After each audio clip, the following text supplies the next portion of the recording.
She was 16 years old when she threw herself in front of a moving car to save a stranger. He was 17, bleeding, hunted, and terrified, when a black girl from Atlanta grabbed his wrist and pulled him out of death's path. That 1 second cost her everything. 3 broken ribs, a shattered future, 10 years of drowning in debt, while he disappeared back to a world she didn't know existed. Now he's found her again. But the frightened boy she saved is gone. What came back is something far more dangerous. If this story already has you gripping your seat, hit that like button right now, drop your city in the comments below, and let's see how far this story travels. Stay with me until the very end. You won't want to miss what happens next.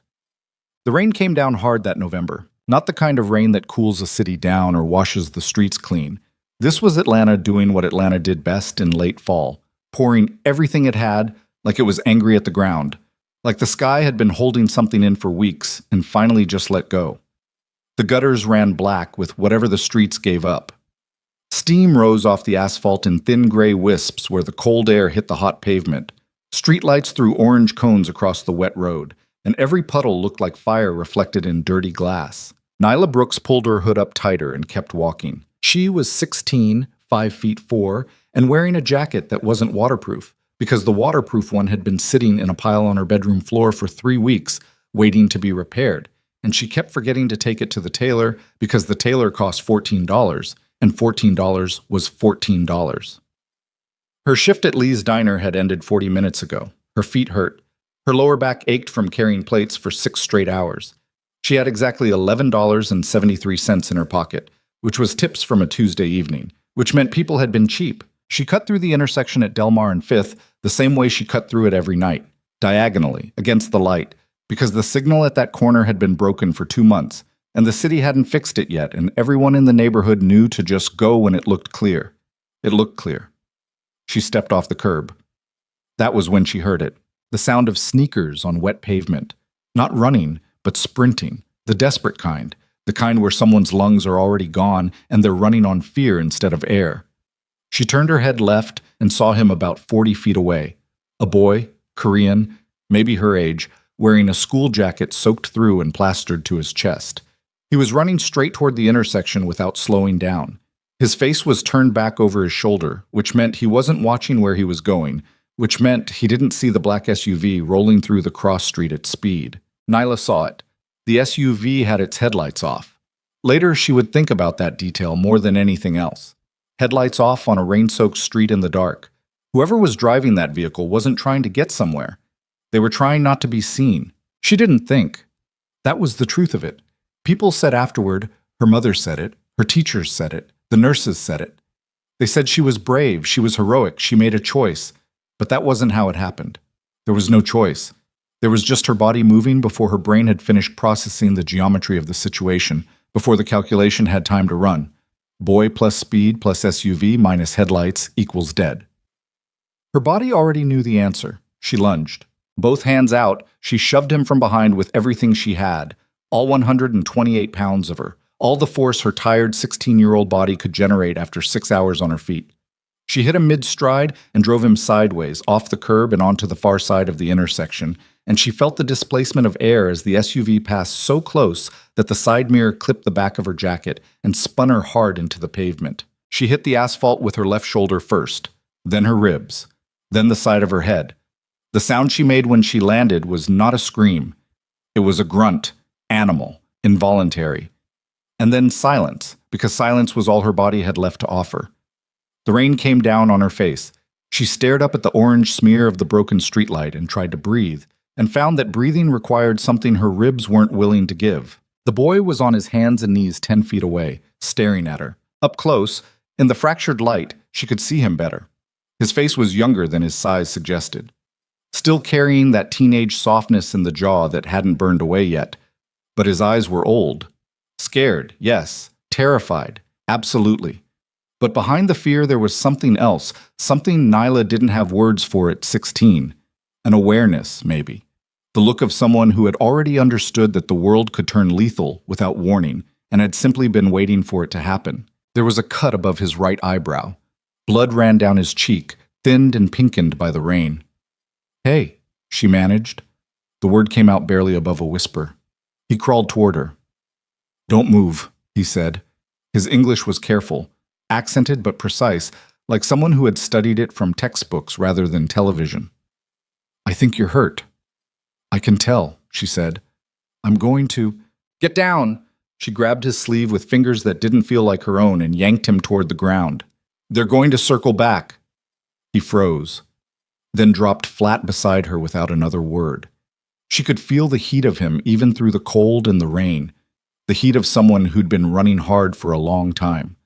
From the ground, she watched the SUV at the far end of the block swing into a slow, deliberate U-turn.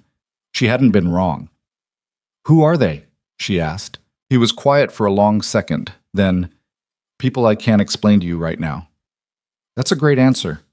I'm sorry. Can you run? Can you? She tried to sit up. The pain in her ribs detonated like something had been lit inside her chest cavity. White, breathless, nauseating. She got halfway up and stopped. No, she admitted. He was already on his feet. He reached down without hesitation and pulled her up with both hands, and when she nearly buckled, he caught her, arm around her waist, her arm over his shoulder, and the two of them moved as fast as her broken ribs would allow toward the alley on the south side of the intersection. They made it into the shadow just as the SUV's headlights swept the corner. She pressed herself against the brick wall and breathed in tiny, controlled sips that kept the pain at a manageable level. Just enough oxygen to stay conscious, not enough to aggravate whatever had cracked or snapped inside her left side. Beside her, the boy was completely still. He didn't fidget. He didn't look panicked anymore. He had clicked into something else, a stillness that didn't belong on a 17-year-old, that belonged on someone much older and much harder. The SUV idled at the intersection for a long moment. Then it moved on. Neither of them spoke for a full minute. Finally, the boy said, "My name is Kang Min Jae. Nyla. Nyla." He said it carefully, testing the sound of it. "Are you from here?" "Born and raised.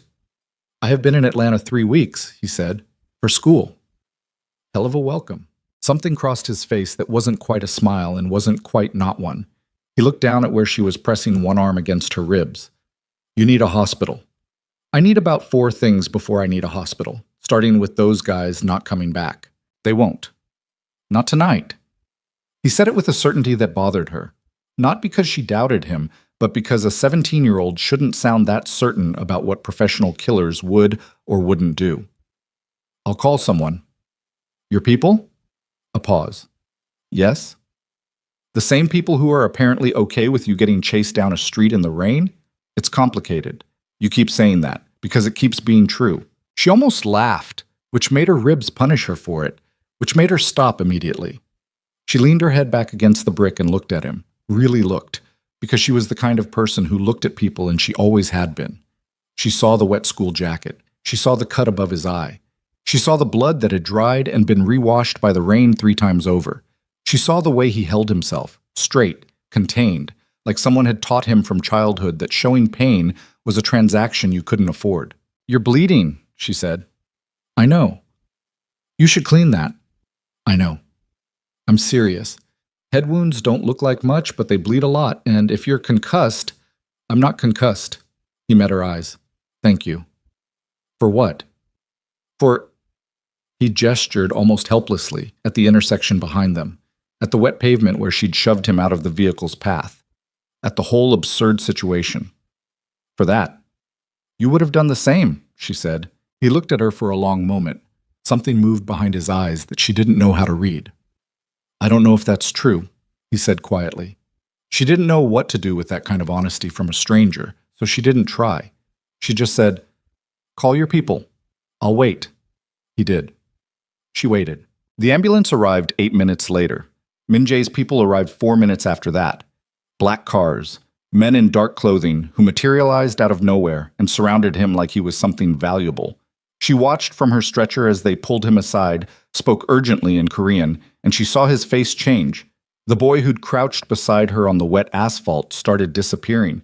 Something harder was sliding into place beneath the surface, the way ice forms over water that's been still too long. Before they took him, he walked back to where she was being loaded into the ambulance. He stood at the door and looked at her with those strange old eyes. "I'm going to make sure your hospital bills are covered," he said. You don't have to do that. I want to. Minjae. She tried to find his name in her mouth, and it came out naturally, like it had always been there. You don't know me.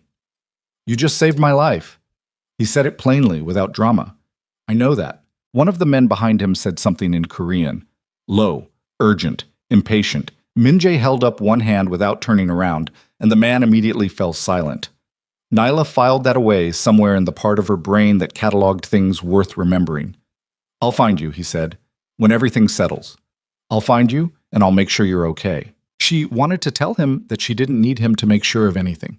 She was Nyla Brooks, and she handled her own things, and she'd been doing it since she was old enough to understand that her mother couldn't always do it for her. She wanted to say all of that. Instead, she said, okay. The ambulance doors closed. That was the last time she saw Kong Minjae for 10 years. Well, the hospital confirmed 3 broken ribs on the left side, a mild concussion from the head impact, and extensive bruising across her shoulder, hip, and upper arm. The doctor, a tired man in his late 40s who'd clearly had a very long Tuesday, told her she was lucky.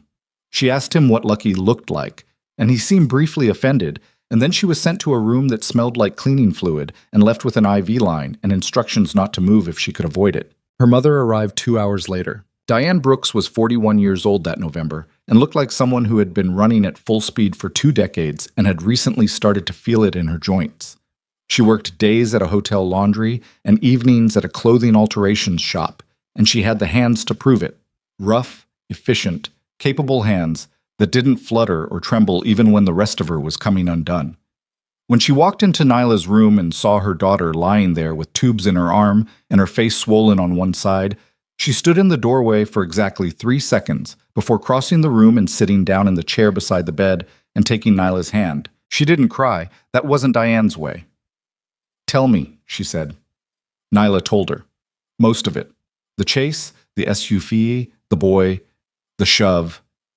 She left out the part about the men in dark cars because some parts of a story you don't give your mother if you want her to sleep. Diane listened.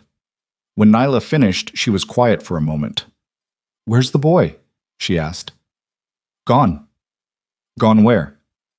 I don't know. Diane nodded once, the way she nodded when information arrived that she had already half anticipated and was simply confirming.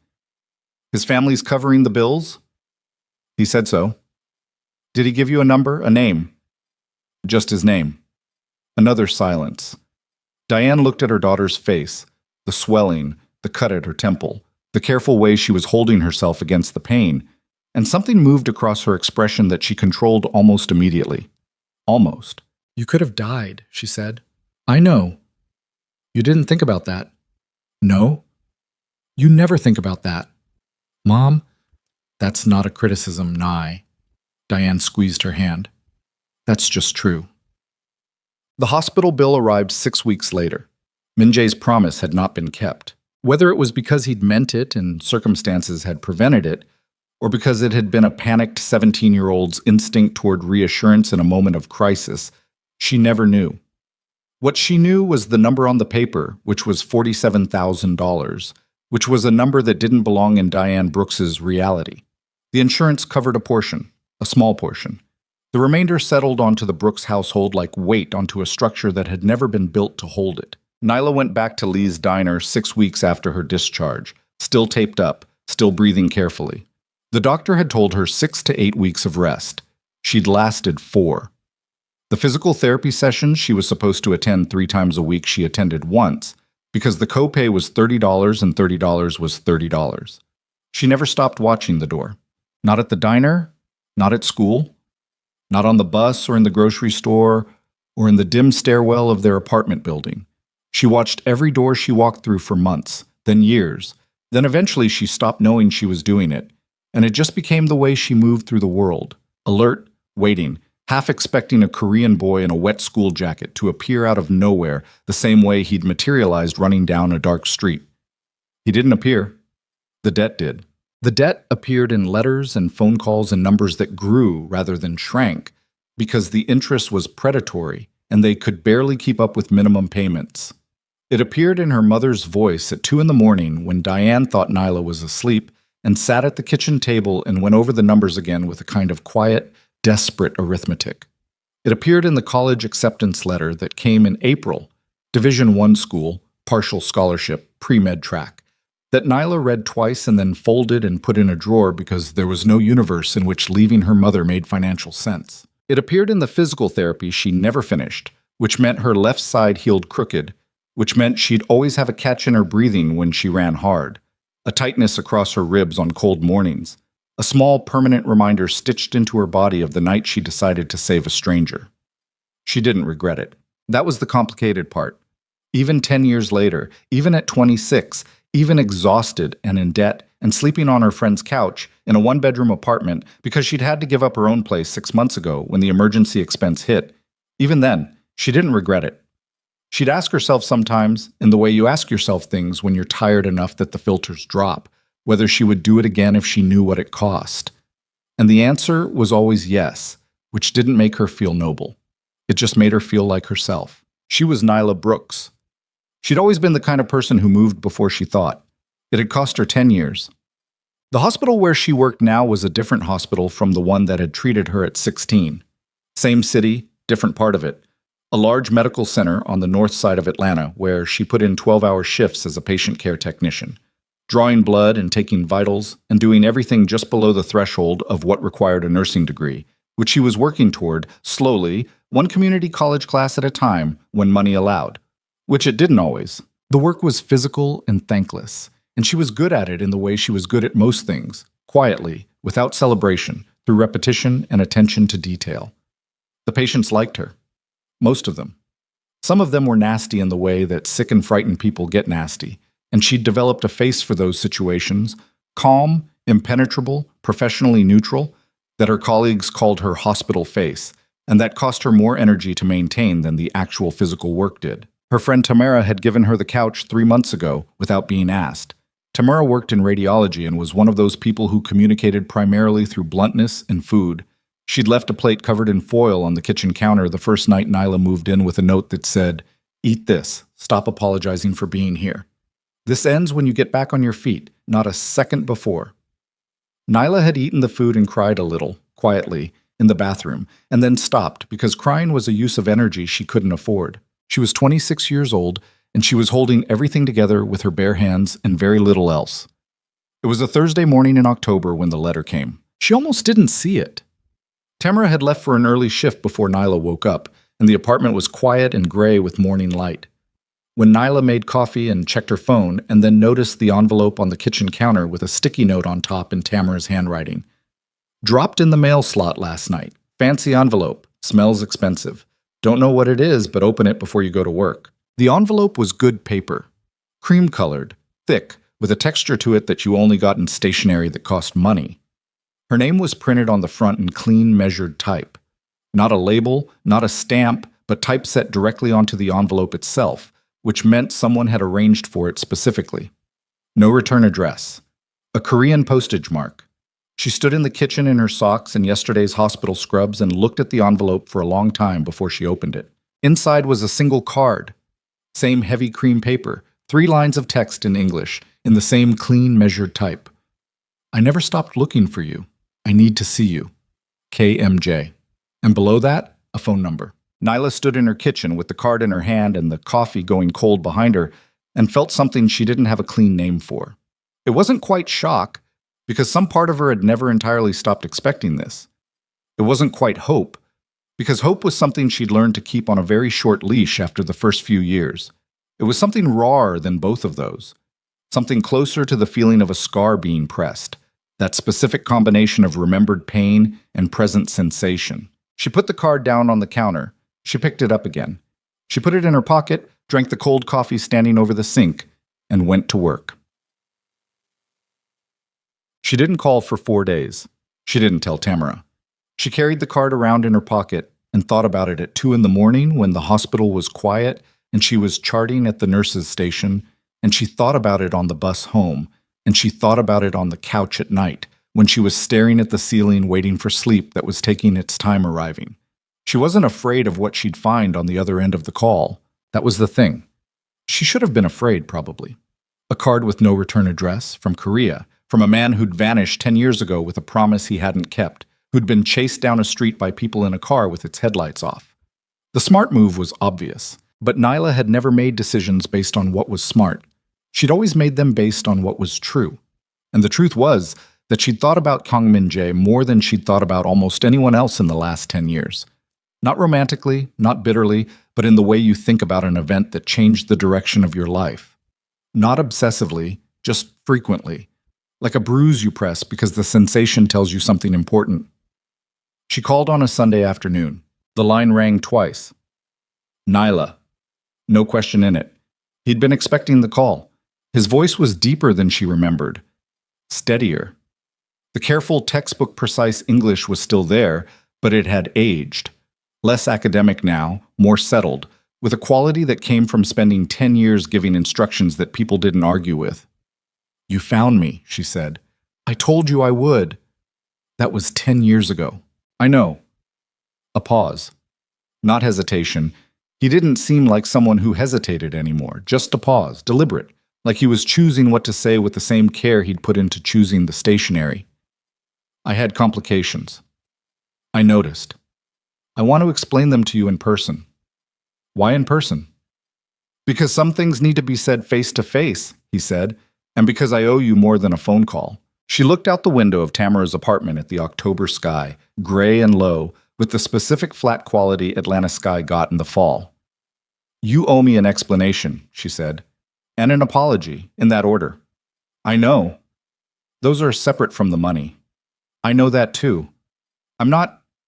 She stopped, tried again. Min-jae, I'm not calling about the money. I want to make that clear up front. I know you're not. He said it simply, without condescension. That's actually part of why I wanted to find you. She almost asked what he meant by that. She didn't. She felt like she needed to stay on solid ground a little longer before she started pulling threads. Where are you? She asked. Atlanta, he said. I arrived yesterday. She hadn't expected that. You came here? I came for you, he said. If that's acceptable. It was the most presumptuous thing anyone had ever said to her, delivered in the most matter-of-fact tone she'd ever heard. She sat with it for a moment, turning it over. There's a coffee shop, she said finally. Marietta and Howell Mill, Tuesday morning, 10 o'clock. I'll be there. If you don't show up, I'm not calling again. I'll be there, he said again. Just that. Like it wasn't even a consideration. She hung up and sat very still in the quiet apartment for a long time. She went to the coffee shop on Tuesday, and he was already there when she arrived, which she'd half expected and half feared. He was sitting at a corner table with a clear sightline to both the door and the street window, the kind of seat a person chose when they'd been trained to think about exits, and he was alone. Though she noticed the car parked outside with two men in it that wasn't exactly subtle if you were paying attention, and she was always paying attention. He stood when she walked in. That was the first thing that registered. That he stood, automatically, without thinking about it. The way people do when standing for someone is something they were raised to do, and it's wired in too deep to be strategic. The second thing that registered was that he was not the boy she remembered. He was tall. She'd forgotten that, or maybe he hadn't been this tall at 17, still in the last of his growing then, maybe. He was somewhere around 6'1", lean in the way that came from discipline rather than luck, dressed in a dark jacket over a collarless shirt that probably cost more than 2 of her monthly paychecks and wore it the way expensive things look best, like he hadn't thought about it. His face had sharpened in the decades since she'd last seen it. The teenage softness was completely gone. What was left was clean and severe, built for a world where people read faces the way soldiers read terrain. He was... She cataloged this with the same clinical efficiency she used for everything, devastatingly handsome in the way that made her immediately suspicious of herself, because she'd learned early that noticing that kind of thing too quickly was usually a sign you needed to pay more attention to everything else. His eyes were the same. That was the thing she hadn't anticipated. The eyes were exactly the same, old, aware, carrying that quality of someone who understood that the world was dangerous and had simply learned to live inside that fact. Except 10 years ago, they'd been scared. Now they weren't. You look like you haven't slept, he said, by way of greeting. Good morning to you too, she said, and sat down across from him. His mouth curved. Not a smile, not quite, but something that acknowledged the edge in what she'd said without flinching from it. He sat back down. A server appeared immediately, which told her something about how long he'd been there and what kind of presence he had in a room. She ordered coffee. He already had tea. They looked at each other for a moment without speaking. She'd prepared for this. She'd spent 4 days preparing for it, and she'd told herself she would be measured, controlled, would let him make the opening moves and see where his ground was before she committed to anything. "Your ribs," he said. "What about them?" "The way you held yourself when you sat down, left side." She didn't answer for a moment. He was right. She still unconsciously protected that side, still sat at a slight tilt when she was tired or off guard. She hadn't noticed she was doing it. "They healed," she said. "Not completely." "Enough." He held her gaze. "Tell me about the last 10 years. "Why don't you tell me about yours first?" she said. "Since yours is apparently the one that required an explanation." A beat. Then he nodded once. "Fair." He talked for 20 minutes. He kept it sparse. Min-jae spoke the way he moved. She was beginning to understand efficiently, with nothing wasted. But even sparse, it was a lot. His father's syndicate, the hierarchy, the brutal education in who he was supposed to become, the years spent fighting for position, earning loyalty the only way the Kang family understood, which was through demonstrated willingness to do what needed to be done regardless of the cost. He didn't use the word mafia. He didn't need to. "The hospital bills," she said when he paused. "My father intercepted everything I tried to do for you," he said. "I didn't know that until much later. By the time I understood what had happened, 3 years had passed." "And after you understood?" "I tried to find you 3 times. Each time my father's people, he created obstacles." Something hardened in his jaw. "He didn't want me connected to anyone from that night in Atlanta." "Why?" "Because the men who were chasing me," Min-jae said carefully, "were sent by him." The coffee shop sounds continued around them. The espresso machine, the low murmur of conversations, someone's laptop keys. None of it touched the absolute stillness that opened up at their table. "Your father," she said. "Yes." "Sent men to chase you. He needed to consolidate an alliance with a rival organization, using me as a demonstration of vulnerability to be eliminated and then saved at the last moment. Controlled theater." His voice was flat, like he'd processed the emotion out of it long ago. "I wasn't supposed to actually die, just be frightened. But things escalated faster than he intended, and I ran, and then I stepped in front of his car," she said. "Yes."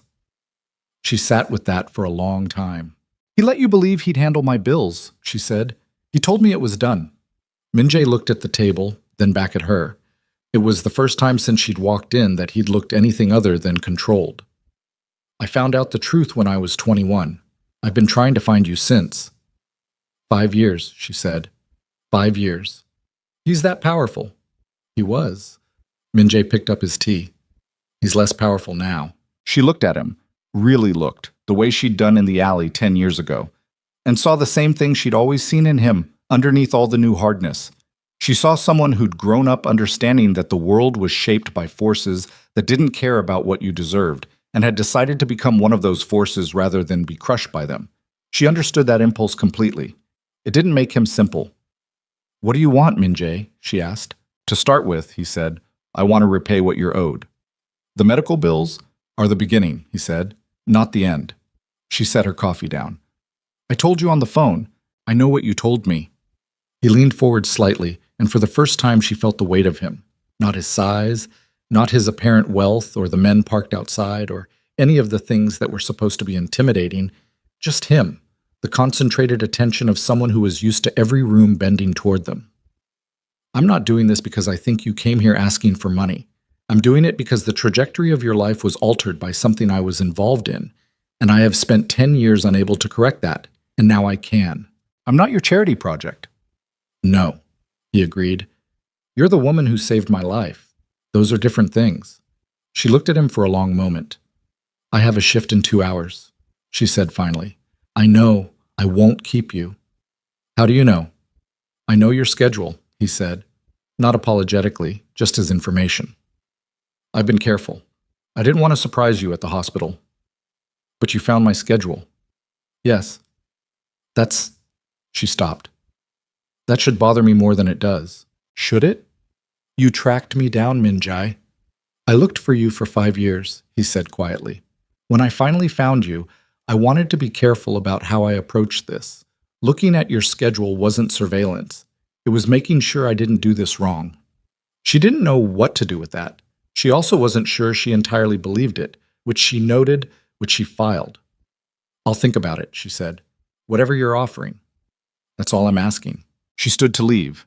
He stood too, that same automatic reflex. She picked up her jacket and then paused. The boy you were, she said. In the alley. He's still in there somewhere? He was quiet for a moment. He's harder to reach than he used to be, he said. Yeah. She looked at him. I figured. She walked out of this coffee shop and felt his eyes on her back until she pushed through the door and turned the corner. And then she stopped against the wall outside and breathed for a moment with her hand pressed against her left ribs, the old habit, the old ache, and thought about what 10 years could do to a person and what 10 years could do to a frightened boy with old eyes, and what it meant that some part of her was less afraid of the answer than she probably should have been. Her phone buzzed, a text from an unknown number. Thank you for coming. She stared at it, then typed back, Don't run my schedule again. His response came in 30 seconds. Noted. She put her phone in her pocket and started walking toward the bus stop, and the October wind came down the street and hit her face cold and clean, and somewhere behind her in the coffee shop, Kang Min-jae was watching the door she'd walked through and thinking things she couldn't read yet. She was going to have to decide what to do with him. And somewhere underneath the caution, underneath the 10 years of hard practical wisdom she'd built on top of herself like armor, somewhere underneath all of it, something was moving that she hadn't felt in a very long time. She wasn't sure yet if that was the most dangerous thing about him, or the most true. What she didn't know, what she couldn't have known as she walked toward the bus in the October cold, was that she'd been followed since she left the apartment that morning. Not by Min-jae's men, by someone else's. Someone who had been watching Kang Min-jae since he landed in Atlanta. Someone who had now seen exactly what the most feared mafia boss in Seoul's criminal underworld cared about. And someone who understood with absolute clarity what that meant. The man who had followed Nyla that morning was named Park Hyun-soo, and he was very good at his job. He was 34 years old, former military intelligence, and had been working for the Jeong organization, the Kang Syndicate's primary rival in Seoul's criminal hierarchy, for 6 years. He was not large or physically intimidating. He was the kind of man who could stand in any room and be instantly forgotten, which was the most dangerous kind. He had a thin face, careful eyes, and the patient stillness of someone who had spent years learning that observation was more powerful than action. He sat in a cafe 2 blocks from where Nyla had gotten off the bus and sent a single message to his superior. Contact confirmed. She matters to him. Then he ordered another coffee and waited to see what happened next. Nyla's shift started at noon and ended at midnight, and by the time she got back to Tamara's apartment, her feet were beyond hurting. They were a separate problem existing at the end of her body that she was managing from a distance. She came through the door and found Tamara on the couch, with takeout boxes spread across the cushions and the television running something she wasn't really watching. And Tamara looked up and immediately said, You look like you wrestled someone and lost. Long shift. Nyla dropped her bag by the door. There's chicken in the box on the left. Tamara studied her. Also, you have a face. I always have a face. A specific face. The one you get when something happened that you haven't decided how to talk about yet. Tamara pointed the remote at her. Sit down and eat. Talking optional, but the food's mandatory. Nyla sat. She pulled the box toward her and ate for a few minutes without speaking, and Tamara left her to it, which was one of the many reasons she was the only person Nyla had ever been willing to ask for help. I met with him, she said finally. Tamara went very still. She knew the broad shape of the Min-jae story. Most of it. The medical version, the financial wreckage version, not all the details. Enough. And, she said, he's not what I expected. What did you expect? I don't know. Something easier to dismiss. Tamara was quiet for a moment. What does he want? He says he wants to repay what I'm owed, cover the debt, give me a job in one of his companies. What kind of companies? Legitimate ones, apparently. Apparently, Tamara repeated, and put a specific weight on the word. I know, Nyla said. Nyla, this man runs. I know what he runs. Do you? Because you're saying his name like that, like the way people say names when they're already in trouble. Nyla looked at her. I'm not in trouble. You went to that coffee shop to hear him out. And now you're home talking about him at midnight with that face. Tamara set her food down. I'm not telling you what to do. I'm just telling you what I see. And what I see is someone who's been surviving on fumes for 2 years. And along comes a man with all the resources in the world. And that is a specific kind of dangerous that has nothing to do with whether he's a criminal. Nyla didn't answer. Because you might actually like him, Tamara said. And that's the part that scares me. The apartment was quiet for a moment. Outside, Atlanta moved through its late night. Sirens somewhere distant. A car bass-heavy through the wall. The ordinary sounds of a city that didn't stop. He knew my schedule, Nyla said. He'd looked into my life before he contacted me. That's not a small thing. No. She was quiet. But the way he said it, it wasn't possessive. It was careful, like he'd been thinking about how not to alarm me, and that was his version of consideration. That is such a specific kind of red flag, Tamara said. I know. A man who researches you as a gesture of affection. I know. That's a man who thinks surveillance is a love language. Despite everything, Nyla almost smiled. I texted him and told him not to do it again. And? He said, noted. Tamara picked her food back up. I don't like this. You don't have to. I know I don't. I'm saying it anyway because that's what I do. She looked at Nyla with the direct, undecorated honesty that had always been her primary mode. If you decide to see him again, just know what you're walking into, all of it, not just the version he shows you. That's always been the plan, Nyla said. Make sure it stays the plan. He called the next morning at 8. She was awake, had been awake since 6, which was usual because her body had decided years ago that sleeping past 6 was a luxury it didn't trust. And she was sitting on the couch with coffee when her phone lit up with the number she'd already saved, without entirely meaning to, under his initials. She picked up. I'd like to see you again, he said. Good morning to you too. Good morning.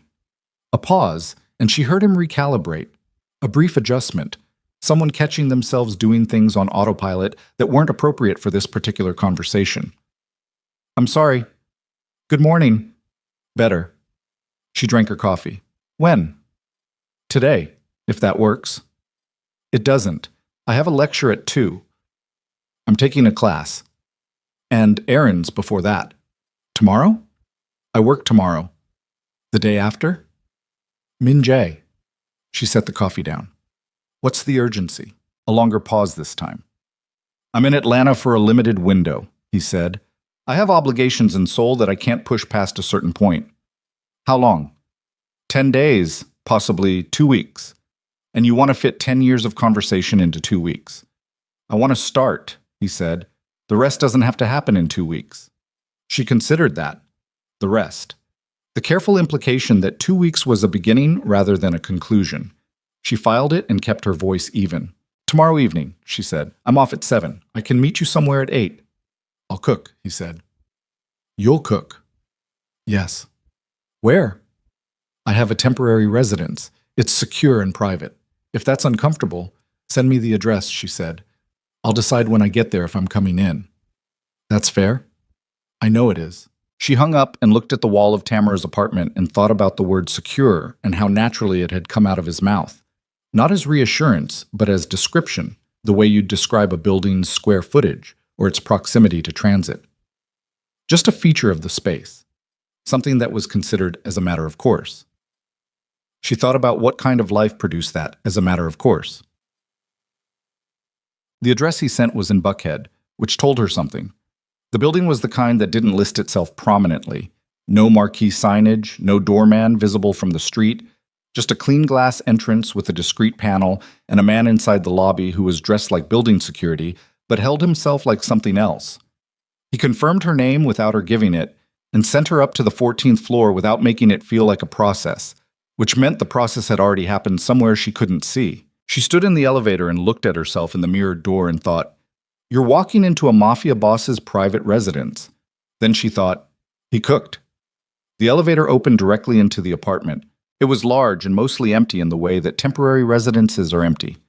Furniture that was expensive but impersonal, Views of Atlanta that were objectively spectacular, and almost nothing that indicated who lived here.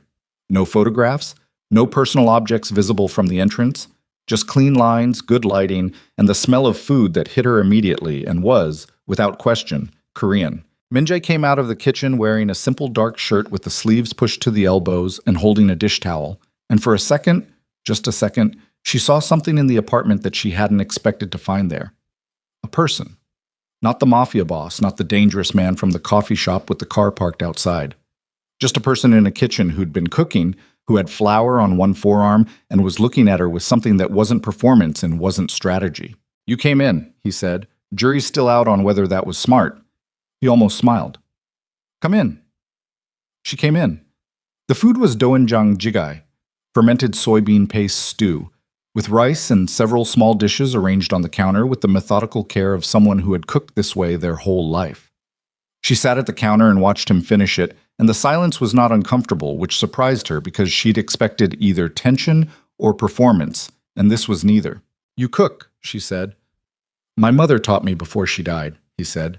He didn't look up from the stove. "I find it useful when I need to think."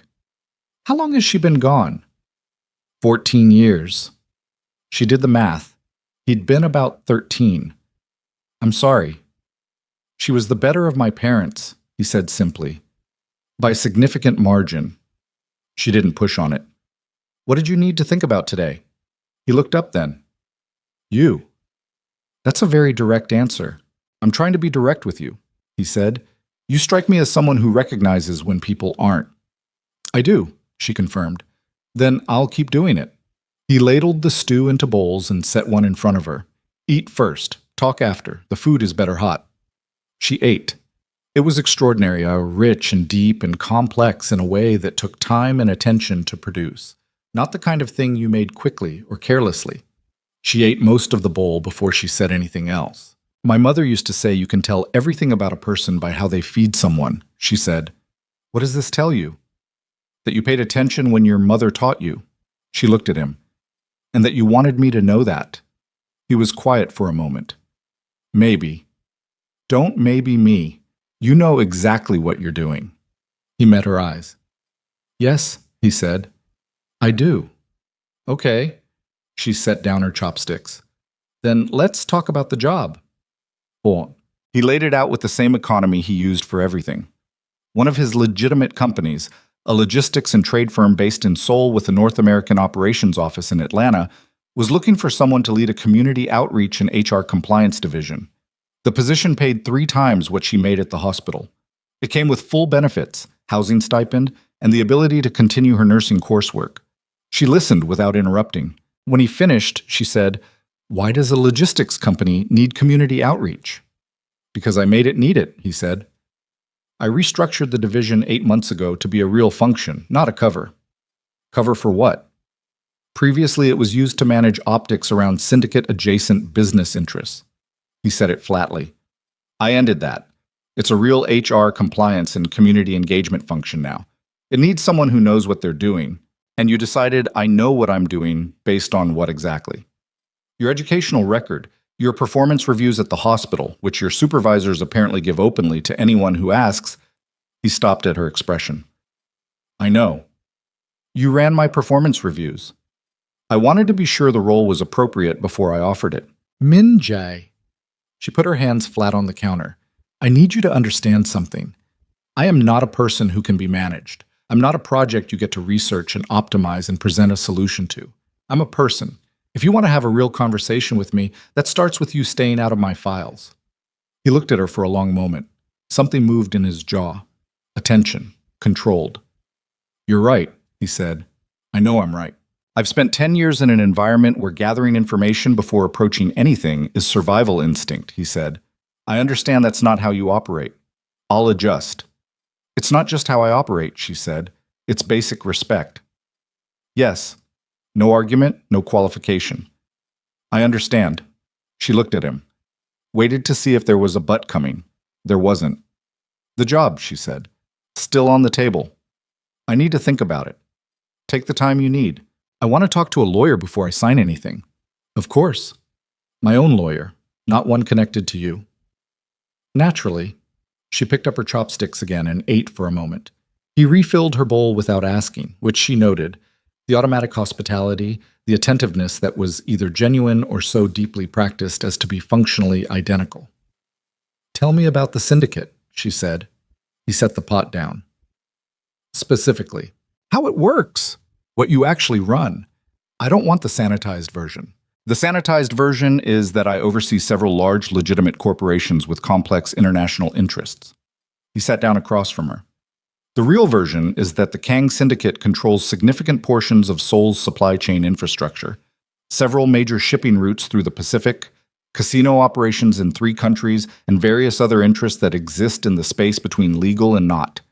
My father built most of it on violence and fear. I've spent the last 3 years trying to shift it towards something that doesn't require either." "How successful have you been?" "More than my father's people expected, less than I'd like." "Do people die?" she asked. "Direct?" No softening. He held her gaze. "Yes," he said. "Sometimes. Less than before. More than I'm comfortable with." "And you're comfortable telling me that?" "You asked for the real version." She breathed out slowly. "Most people in your position would lie. Most people in my position haven't been waiting 10 years for the chance to have this conversation." He held her eyes. "I'm not going to lie to you, Nyla, about what I am, about what my world is. You can decide what to do with the truth, but you're going to have it." She sat with that for a long moment. The apartment was quiet around them. Atlanta a grid of lights through the floor-to-ceiling windows, the world outside continuing its business at a careful distance. "Why does it matter?" she asked quietly. "What I decide." He was still for a moment, then, "Because you're the only person I've wanted to be honest with in a very long time." She didn't answer. After a moment, she said, "I'm going to think about the job." "Okay. And I'm going to see you again before you go back to Seoul." "Okay. But I'm going home now," she said, "because this is already a lot." "I know." He stood when she stood. "Thank you for coming. Thank you for the food." She pulled on her jacket. "It was really good." "My mother would have liked you," he said. She paused at the elevator, looked back at him standing in the kitchen doorway with the dish towel still over his shoulder and the city lights behind him. "You don't know that," she said. She liked people who said exactly what they meant, he said. She didn't meet many. Nyla got in the elevator. The doors closed. She rode down 14 floors with her hands in her pockets and her jaw tight, and by the time she hit the lobby, she was already doing the calculation she'd been avoiding, the one where she admitted to herself that it wasn't the job she was considering. It was him. And that was the beginning of the problem. Well, 5 days passed. She saw him 3 more times, twice for meals, once for a walk through Piedmont Park, that somehow lasted 3 hours without either of them noticing. Each time, she understood him better. Each time, understanding him better made things more complicated rather than less. He was not an easy person. He was controlled in a way that could tip into cold, and there were moments, brief, usually when his phone interrupted something, where she saw the other version of him slide into place like a visor dropping, and the warmth was gone, and what was left was precise and impenetrable and capable of things she couldn't fully imagine. Then the call would end, the visor would come up, and he'd be looking at her again with those careful old eyes. She was not naive. She knew what she was watching. She just couldn't entirely make herself stop watching.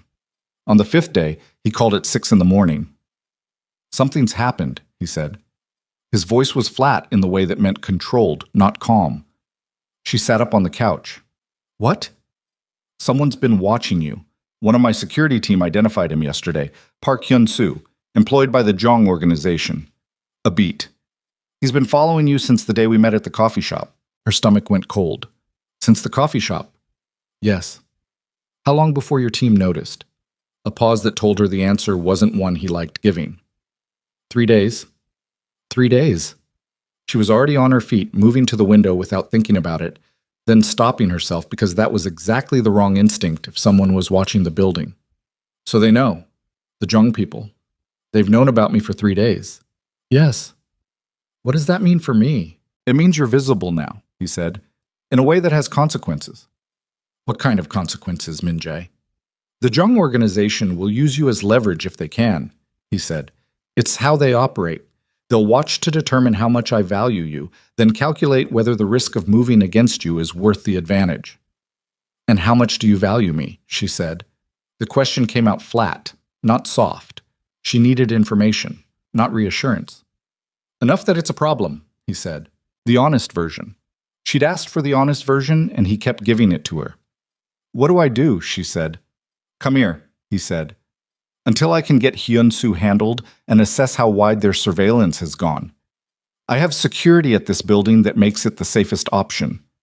I'm not hiding in your apartment, Min-jae. It's not hiding. If I run to you, they've already won whatever calculation they're running, she said. I'm not doing that. She could hear him thinking on the other end, not hesitating, but running through angles. 2 of my men on you, he said finally. Discreet. Non-intrusive. Just coverage. Is that them watching me or you watching me? Both, he said. Honestly, she pressed her hand against her ribs. The old habit. Fine, she said. 2 men. But they stay invisible unless something actually happens. Agreed. And Min-jae. She made sure her voice was steady. This is exactly what I was afraid of. I know. I walked into that coffee shop and now someone is following me to work. I know. His voice dropped slightly. I'm sorry, truly. Sorry doesn't fix what visibility costs, she said. No, he said. It doesn't. A pause. But I can fix it, if you let me. She stood in Tamara's apartment in the early morning light and thought about what letting him fix things would require, and what it would cost, and how different that cost was from the one she'd already paid. Come get me, she said. We need to talk in person. I'm already downstairs, he said. She stopped. You're already... I called you from the car. His voice was careful. When my security flagged the surveillance, I came. I didn't want to tell you over the phone and leave you there alone. She stood very still. Part of her wanted to be angry about it. The presumption, the unilateral decision, the way he just arrived. And part of her, the part she was having increasing difficulty overruling, felt something shift in her chest that wasn't anger at all. Give me 5 minutes, she said. Take 10, he said. I'm not going anywhere. She got dressed in 7. She was almost to the door when Tamara appeared from the bedroom, half awake, reading Nyla's face with the accuracy of someone who'd known her for 8 years. What happened? Tamara said. Someone's been following me, Nyla said. Connected to a rival organization. Min-jae's security caught it. I'm going to go figure out what it means. Tamara stared at her. Nyla. I know. You've known this man 11 days. I know. And you're already being tailed by Korean crime organizations. I'm not saying don't go. Tamara crossed her arms. I'm saying look at me first. Nyla looked at her. Come back, Tamara said. Just that. Direct and quiet. And underneath it something real that had nothing to do with drama. I'm coming back, Nyla said. She walked out the door and down the stairs and through the lobby and out onto the morning street where a black car sat at the curb with its engine idling. And when she got in, Min-jae was in the back seat, and he looked at her with those eyes that she'd stopped being able to read as just careful and started reading as something else. And she looked back at him and thought, this is the point where a smart person stops. Then the car pulled away from the curb, and someone took a photograph of the license plate from a building across the street. And that photograph was transmitted to a phone in Seoul within 4 minutes. And the man who received it looked at it for a long moment and then made a call to his father. The message was simple. She's in the car. It's confirmed. The man receiving that call was Kang Dae-sung. And on the other end of the line, the former patriarch of the Kang syndicate said nothing for a very long time. Then he said, bring me everything you have on her mother. The car moved through Atlanta's morning traffic, and neither of them spoke for the first several minutes, which told Nyla something. That Min-jae was running calculations she couldn't see. That the controlled stillness beside her wasn't peace, but the opposite of it. She watched his hands. They were flat on his thighs, perfectly still, and that stillness cost him something. She could feel the cost of it the way you feel temperature change without seeing it happen. How long has Jung been watching you? She asked. Longer than Hyun-soo, he said. Hyun-soo is recent, a field operative assigned specifically to Atlanta once they knew I was here. The broader surveillance on my movements has been running for months. So they were watching you, and they found me. Yes. And now your father knows about me. He turned to look at her. Who told you that? Nobody told me anything, she said. You said rival organization. The Jong people are watching you. Your father arranged what happened 10 years ago through an alliance with a rival organization.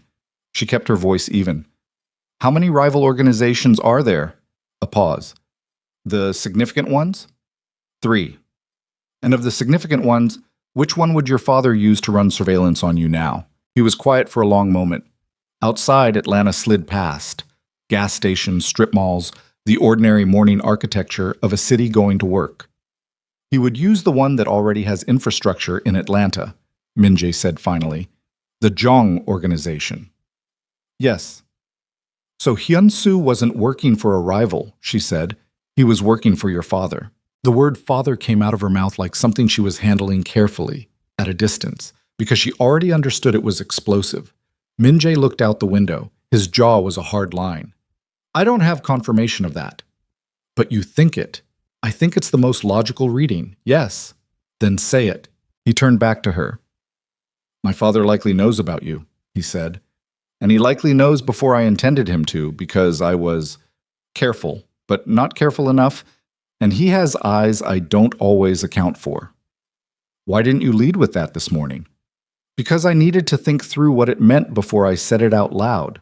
What it means, she said, is that the man who arranged to have you chased down a street when you were 17 now has information about me. That's what it means. Yes. And you brought me into a car.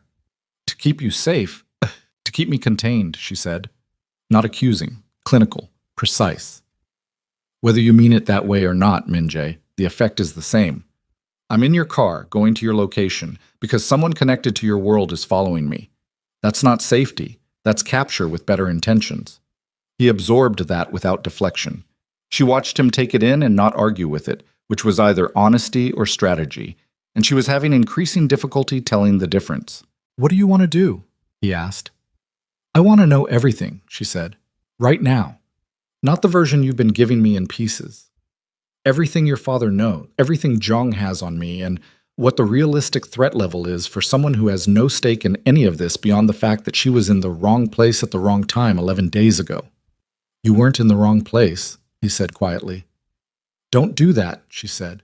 Don't make it romantic right now. He looked at her for a moment. Then he said to the driver, in Korean, something short and decisive. The car changed direction. Where are we going? She asked. Somewhere I can show you instead of tell you, he said. It'll be faster. The building they pulled up to 40 minutes later was not in Buckhead. It was in a quieter part of the city, an unremarkable office building with a parking structure attached, and they went up to the 3rd floor and through a door that required a keypad and a second check she didn't see the mechanism for. And inside was a room that looked like a very clean, very sober version of a war room. Screens on one wall. A table.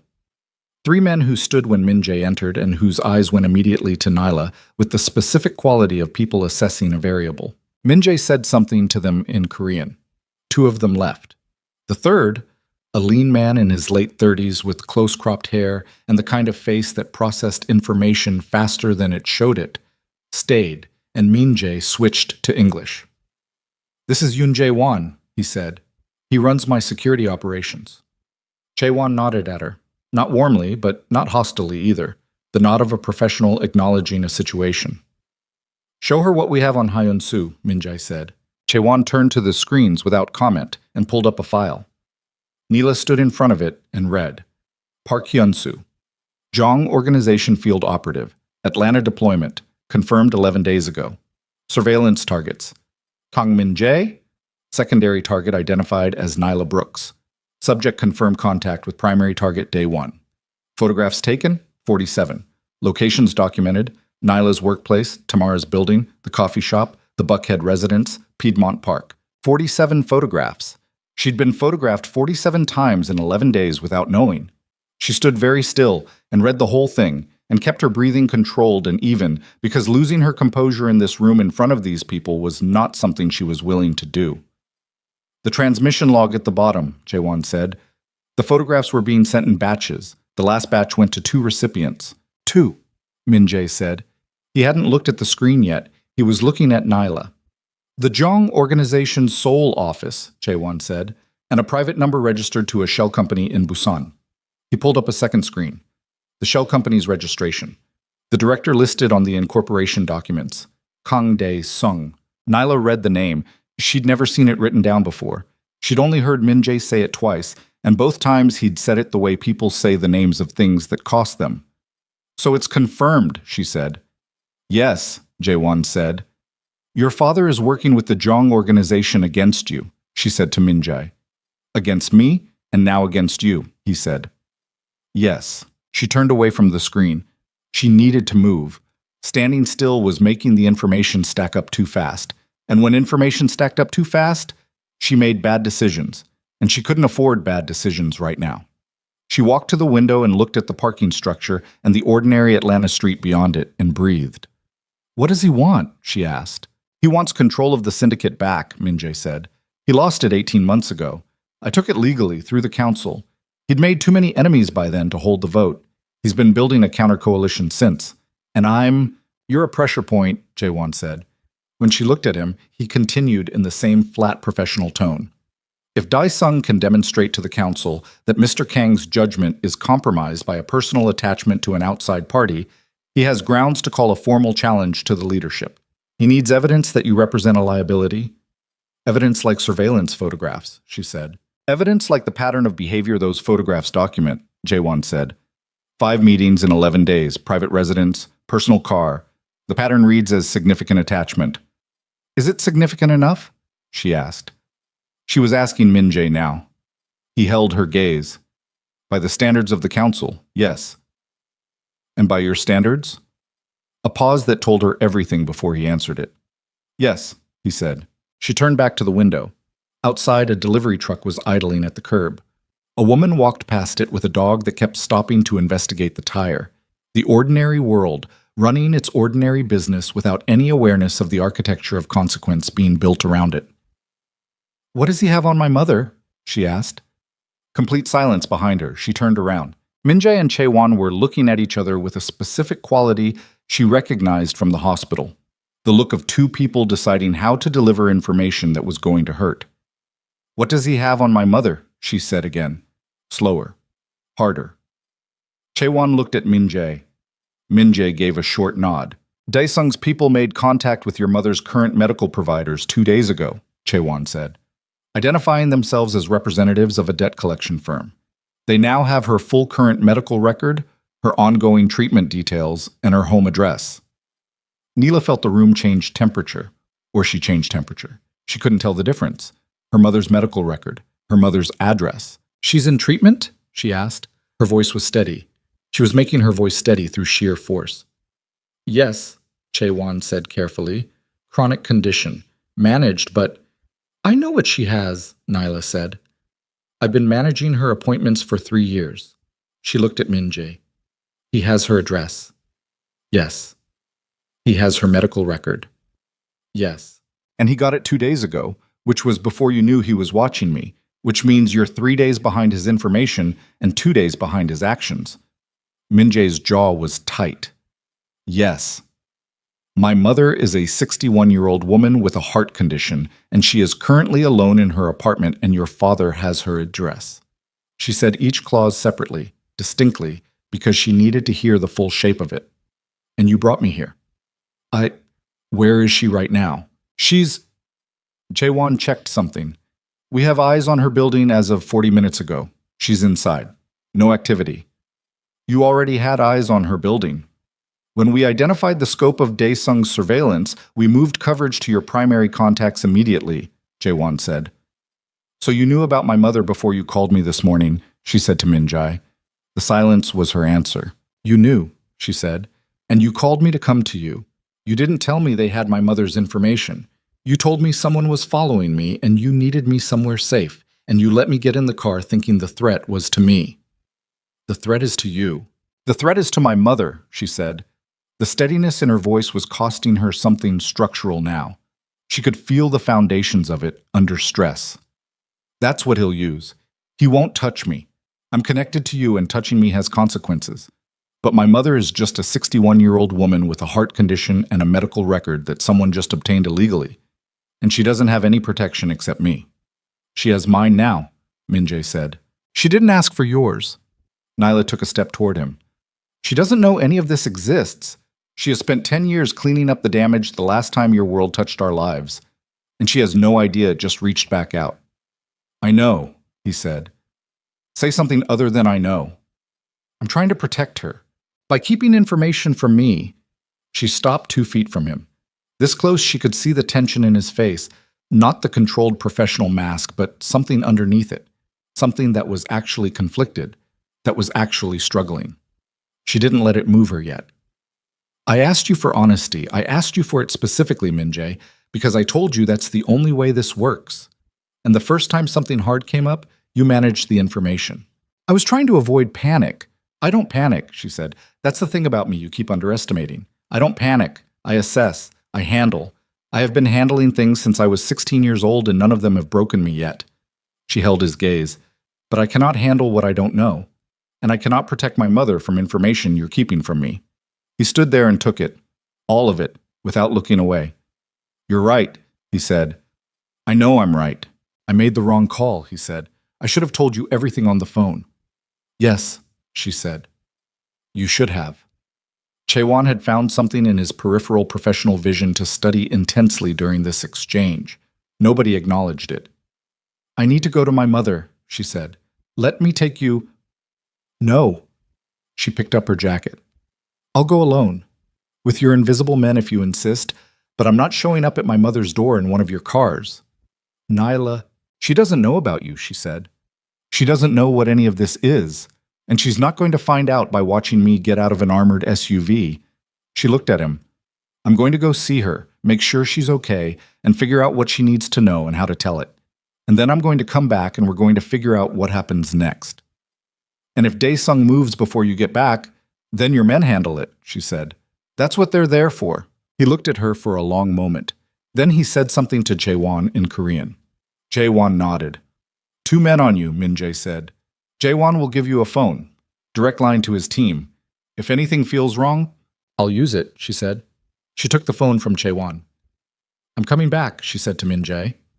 Not a reassurance, a statement of fact. But when I do, there's no more managed information. Everything, all of it. Whatever your father has, whatever the Jeong people are planning, whatever the council situation is, I need the full picture. You'll have it, he said. She believed him. She wasn't sure if that made her smart or not. She left. Her mother's apartment was in a quiet part of southwest Atlanta, the kind of neighborhood that had been many things over many decades and was currently in the middle of deciding what it wanted to be next. The building was 3 stories, well-maintained in the practical way of places where people actually lived rather than invested, and Diane Brooks lived on the 2nd floor in an apartment that smelled like the specific combination of good cooking and mentholated cream that had meant safety to Nyla since childhood. Diane answered the door in her housecoat and looked at her daughter's face and said, Come in, sit down, tell me what happened. Good morning to you too, Nyla said. Nyla Renee Brooks. She went in. She sat down. She looked at her mother. At the careful way Diane moved now, the slight breathlessness on exertion, the pill organizer on the kitchen counter sorted by day and time, and thought about a shell company in Busan and a man she'd never met who now had all of this information in a file somewhere. There's something I need to tell you, she said. I know, Diane said. She sat down across from her daughter with the particular stillness of a woman who had spent decades preparing herself to receive difficult information. You have that face. I have a lot of faces, apparently. You have 3, Diane said. There's the one where you're tired, the one where you're handling something alone, and the one where you're about to tell me something you've been putting off. She folded her hands in her lap. That's the 3rd one, Nyla told her. Not all of it. There was no version of all of it that she could give her mother in one sitting, and some parts of the story were still moving too fast to hand to someone who needed to stay calm. But the shape of it, Min-jae, the letter, the coffee shop, the surveillance, the man in Seoul who now had her address. Diane listened the way she always listened, completely, without interruption, with her hands still and her face giving nothing away until she had all the information she needed to have a feeling about it. When Nyla finished, Diane was quiet for a full 30 seconds. The same boy, she said. Yes. The one from the hospital. Yes. Diane looked at the window, then back at her daughter. You should have told me he contacted you. I know. I wanted to. Before you went to meet him, Nee. Not after his father has my address. Nyla didn't argue with that. She couldn't.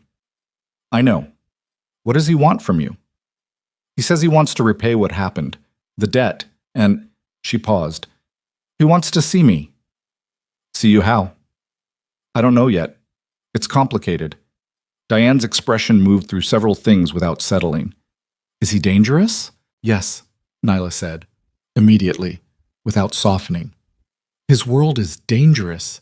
He's not trying to hurt me, Mom. I genuinely believe that. But the world around him doesn't care what he's trying. And his father is the problem. Diane stood and went to the kitchen and filled a glass of water and drank half of it standing at the sink. She was running her own calculation. Nyla knew the rhythm of it, had watched it her whole life. The way her mother processed crisis. Water, stillness, the specific silence of a woman who had always had to think clearly under pressure because there was nobody else to do it. What do you need from me? Diane asked finally. I need you to let me move you temporarily, Nyla said. Somewhere that isn't this address.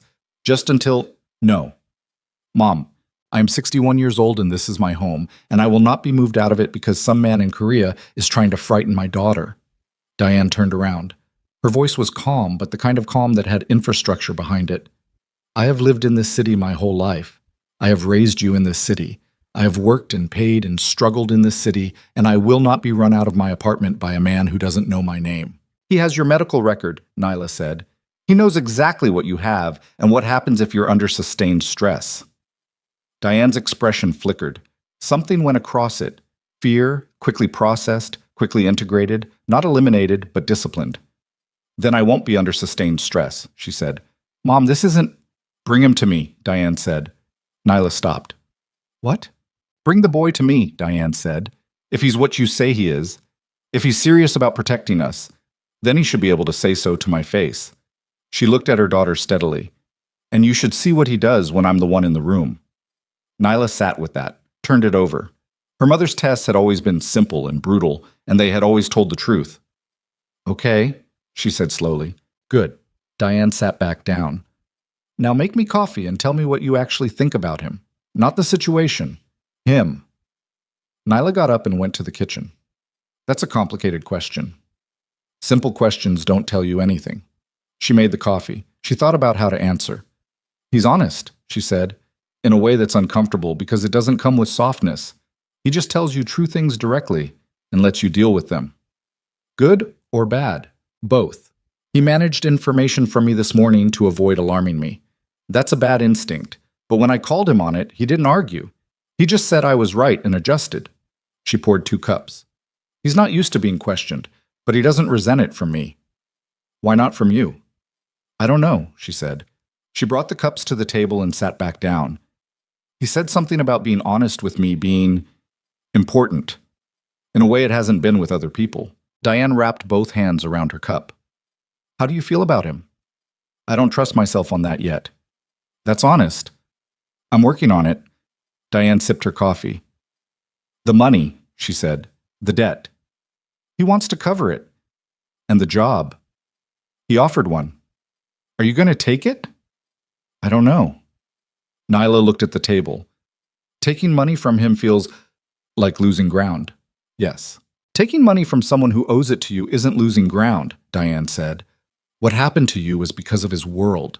He knows that. You know that. That's not charity. She paused. The job is different. The job puts me inside his structure, Nyla said. Yes. Diane met her eyes. So you have to decide if you want to be inside his structure. That's what I've been trying to figure out. They sat together in the morning light of the apartment and drank their coffee, and outside a car drove past without slowing, and neither of them looked at the window, which was its own kind of discipline. She had been at her mother's apartment for 40 minutes when Chaewon's phone rang. She stepped into the hallway to answer it. There's a development, Chaewon said. His voice was exactly the same as it always was. Measured, professional, devoid of the kind of tonal variation that indicated personal feeling. And that was how she knew it was bad before he said another word. People only maintained that kind of control when they were delivering news that could break something. Tell me, she said. 40 minutes ago, a Korean entertainment news outlet received a package, Chaewon said. It contained 47 photographs, all surveillance images. You and Min Jae, the coffee shop, Piedmont Park, the Buckhead residence, the car this morning. She pressed her back against the hallway wall. They published them. The package also included a prepared narrative, Jaewon said, framing you as an operative placed close to Min Jae by an unnamed organization seeking to compromise the Kang Syndicate's leadership. The narrative claims you approached him, that the reunion was manufactured, that the medical debt history is fabrication designed to create an emotional leverage point. They made me the threat, she said. Yes. They turned the story around. They have documentation that looks legitimate, Jaewon said. Fabricated but sophisticated. It will take time to disprove. How much coverage?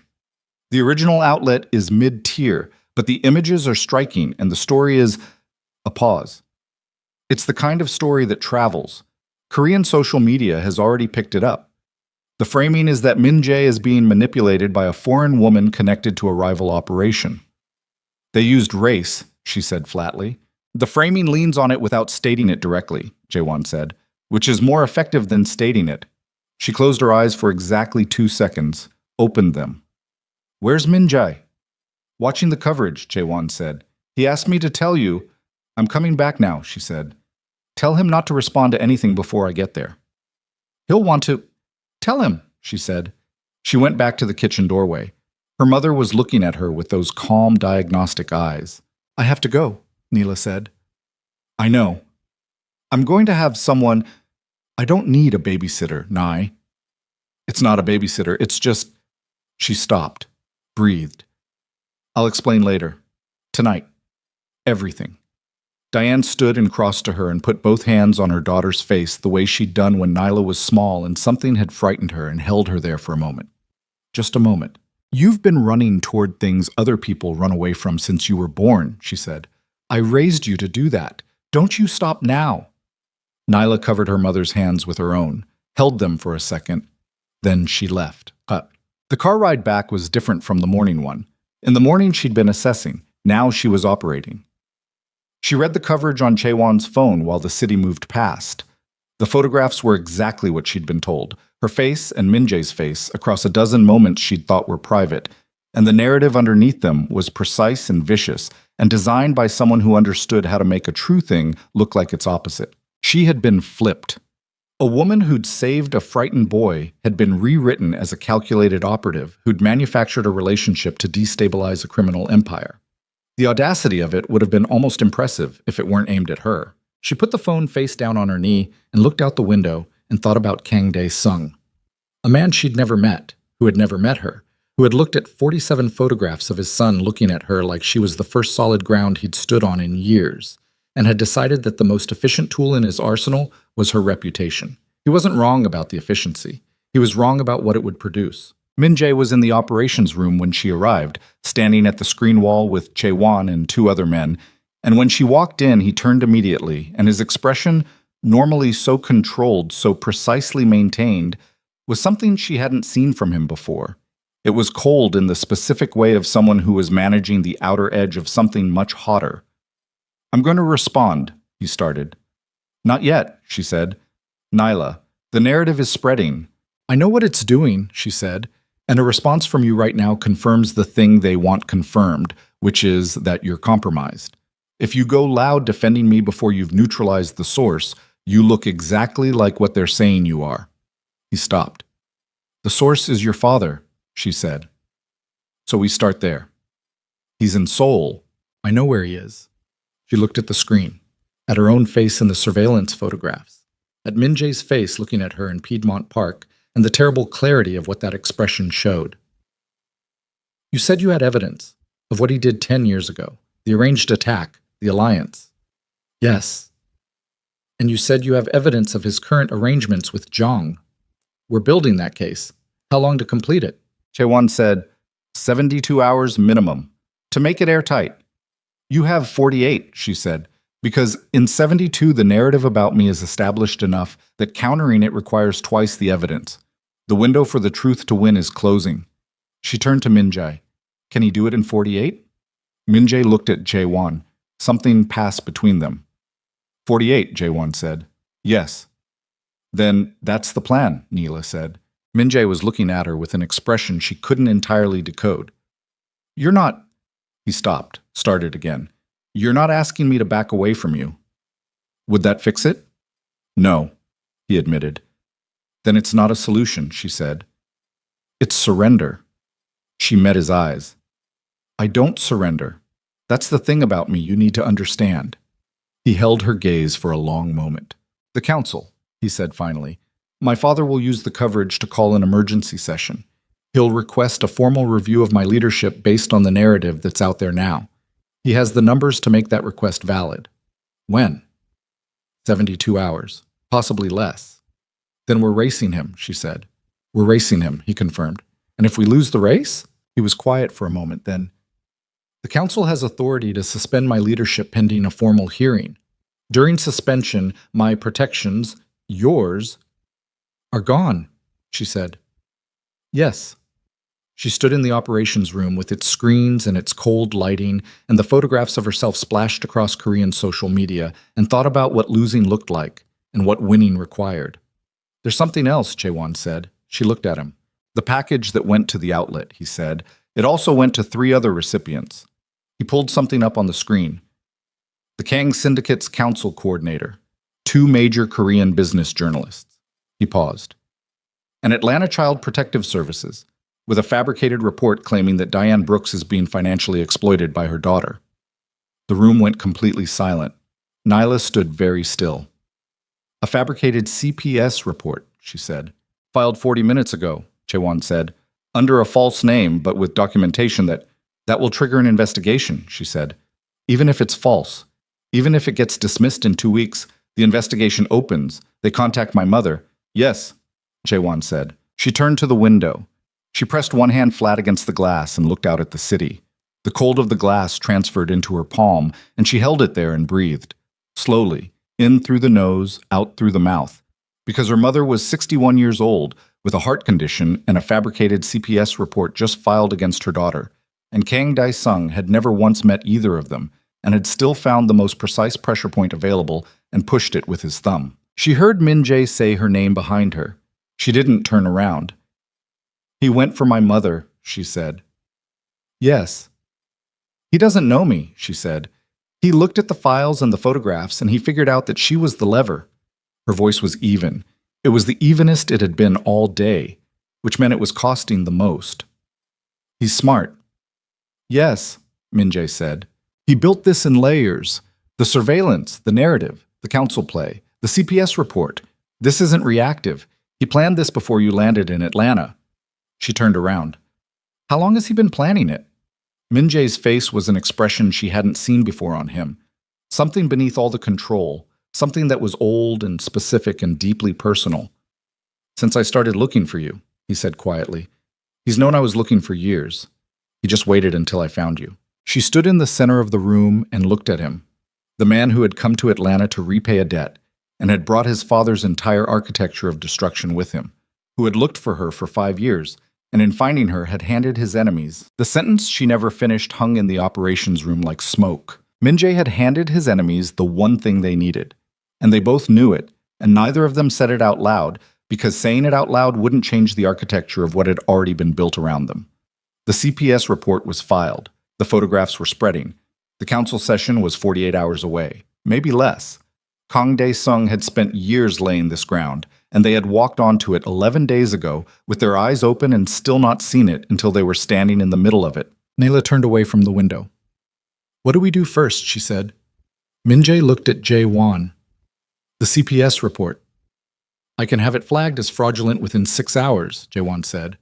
I have a contact in the city's legal infrastructure who can... Legally, Neela said.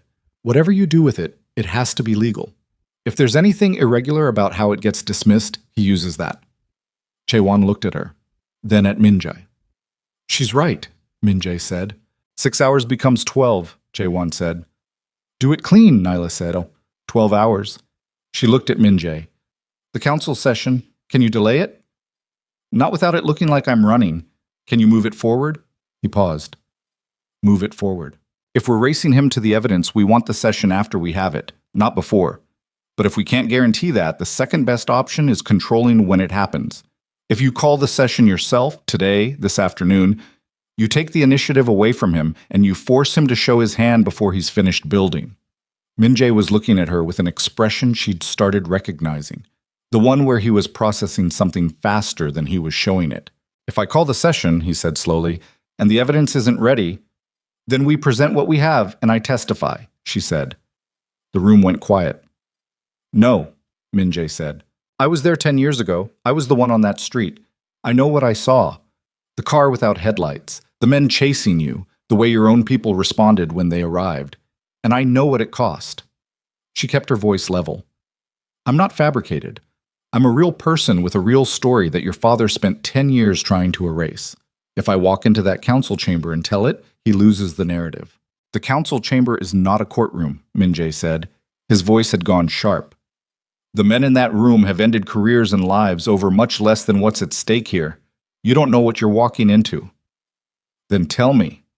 "It's 40 men who have spent their entire lives inside a world where power is the only currency and loyalty is purchased with fear. They don't care about truth. They care about leverage and precedent. If you walk in there as a civilian—" "I'm not a civilian," she said. "I'm the woman your father tried to destroy before he even met her." "That's a story, Min-jae, and stories matter to men like that, whether they admit it or not." "You could be hurt. I'm already in this," she said. "The moment Hyun-soo took the first photograph, I was in this. The choice isn't whether I'm in it. The choice is whether I stand still and let your father write my part, or whether I write it myself." He looked at her for a long moment. His jaw was tight. His hands, she noticed, were no longer flat on the table. They were gripped, knuckles carrying the pressure of everything he wasn't saying. "I need to make a call," he said. The call lasted 22 minutes. She heard his voice through the wall of the adjacent room. Korean. Too fast for her to follow even the cadence, but she could read the temperature of it. It started controlled and got quieter as it went, which she'd learned was not a good sign with him. The quieter he got, the more serious the weight behind the words.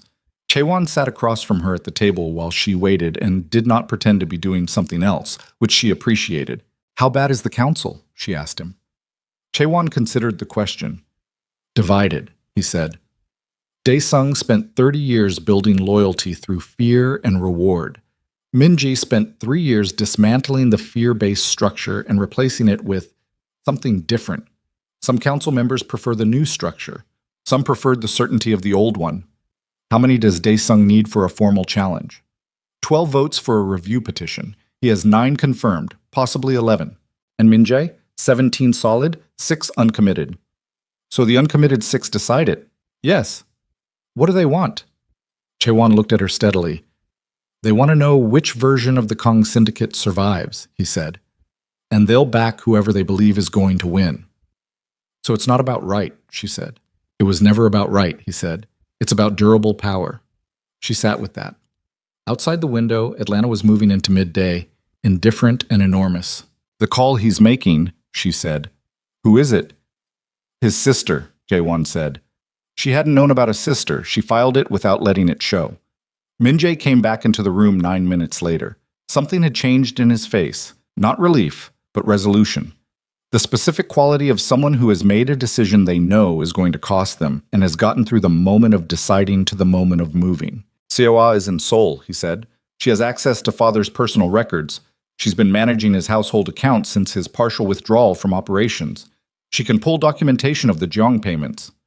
"Your sister," Nyla said. "Yes." He met her eyes. "She's been waiting for this for 3 years." "How much danger does this put her in?" "Some." He held her gaze. "She knows. She's choosing it." Neela thought about a woman she'd never met in Seoul, opening her father's files in the middle of the night because her brother was racing a clock from Atlanta. "Tell her to be careful," she said. Something moved in Min-jae's expression. Brief, real. "She would say the same thing about you." Amatet. They worked through the afternoon in the operations room. Chaewon and his team building the documentation case. Min-jae coordinating with Seoul. Neela doing the thing she was best at, which was organizing complicated information into the clearest possible sequence. She sat at the table with printouts and a legal pad and built a timeline. Every event from 10 years ago forward, every intersection between the Kang family and the men who'd chased Min-jae through Atlanta, every piece of evidence Jae-won's team produced as it came in. She worked the way she worked at the hospital, methodically, without drama, one fact connected to the next until the picture was unavoidable. Min-jae watched her do it and said nothing, which was, she was beginning to understand his version of respect. At 3 in the afternoon, Jaewon's phone went off. He looked at it, looked at Min-jae. Daesung has filed the council petition, he said. When's the session? Tomorrow morning, Seoul time. Jaewon checked his watch. 14 hours. The room recalibrated silently. So, Min-jae said immediately. She has 6 of the 12 documents. She needs 2 more hours for the rest. She has one, Min-jae said. Tell her 1 hour. Jaewon stepped out to make the call. Min-jae stood at the screen wall and looked at the timeline Nyla had built. He studied it without speaking for a long moment. She watched him read it, watched him follow the line she'd drawn from the night in Atlanta to the present, the full shape of what his father had built, and what it had cost, and what it was still costing. You made this clear, he said. It was already clear, she said. It just needed to be in order. No. He turned to look at her. I've had pieces of this for years. I never laid it out this way. His voice was quiet. You see things in sequence. You always have. It's how I work. It's more than that. He looked at the timeline again. You stood in an alley 10 years ago, and you assessed a situation in 3 seconds and made the correct call. You've been doing that every day since, in a life that gave you nothing to work with. He paused. I spent 3 years trying to restructure a criminal empire, and I couldn't build a clear argument against my own father until you spent 4 hours with a legal pad. Don't make it more than it is, she said. I'm not. He looked at her directly. I'm telling you what I see. She held his gaze. 14 hours, she said. Yes. We need to talk about what happens in that room tomorrow. I know. And you need to accept that I'm going to be in it. His jaw tightened. Nyla, you can fight me on it for the next hour, she said, and waste time we don't have. Or you can tell me what I need to know to walk in there effectively. She waited. Choose. He looked at her for a long moment. Then he sat down across from her. Tell me about every man in that room, she said. He told her.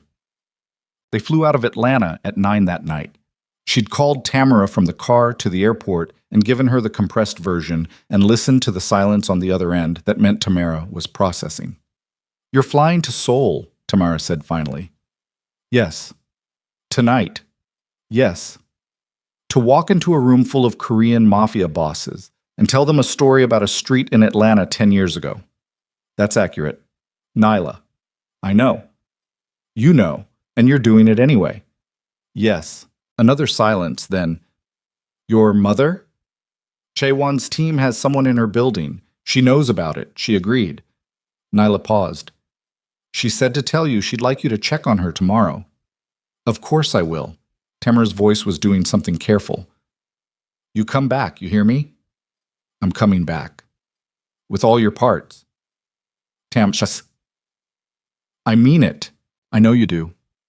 Nyla looked out the car window at the Atlanta night. The lights, the skyline, the city that had been her entire world for 26 years. I'll call you when it's done. She hung up and put the phone in her pocket and didn't look back at the city again because looking back was for after. The flight was 14 hours. She slept for 3 of them, badly, on the reclined seat of the private aircraft with a jacket over her and the hum of altitude in her ears. Min-jae didn't sleep at all. She woke at some point in the middle of it and found him at the small table across the cabin with documents spread in front of him, reading, annotating in the margin of pages with a precision that suggested he'd been doing it for hours. She watched him for a moment.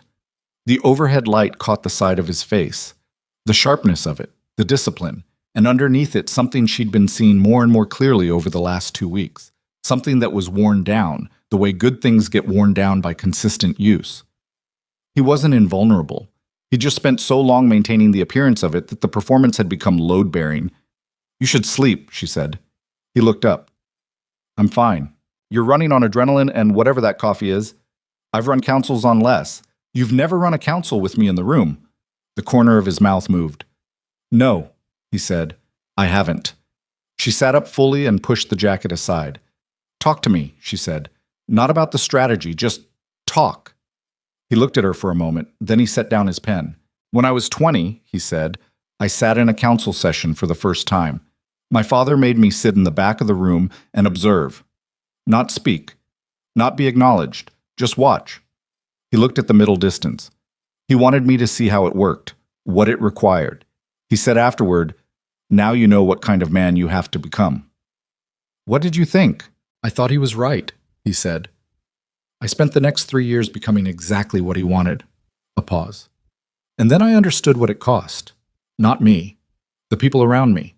The people outside the room. He looked at her. I started trying to change it, which is when he started fighting me.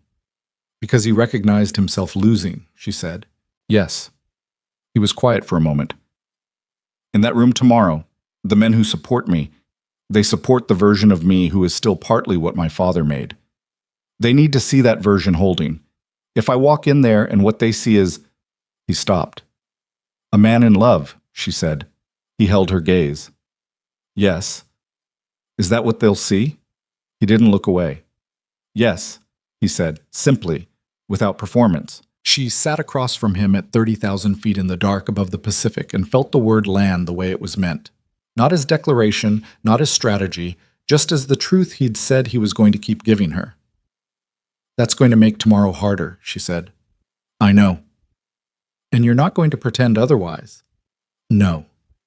She looked at him for a long moment. Okay, she said finally. Okay, I hear you. She pulled the jacket back over her shoulders. Now sleep for at least 2 hours, or I'm running the first half of this council session myself. He almost laughed. She heard the breath of it. You'd probably do it better, he said. I do it differently, she said. Sleep. He slept for 90 minutes. She knew because she didn't sleep again herself.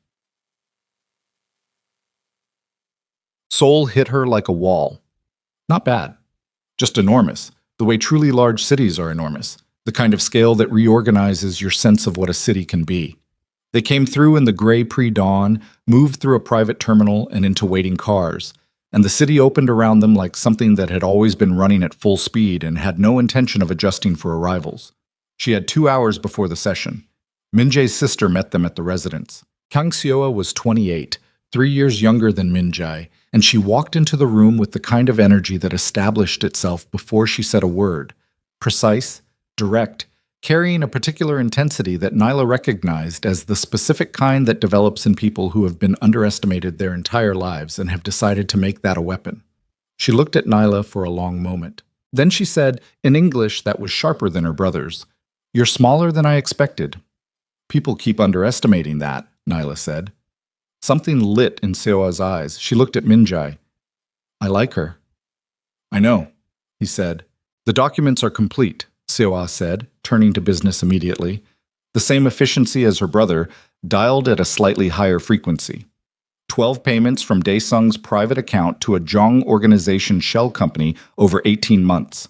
The Atlanta surveillance operation was funded through the 4th payment.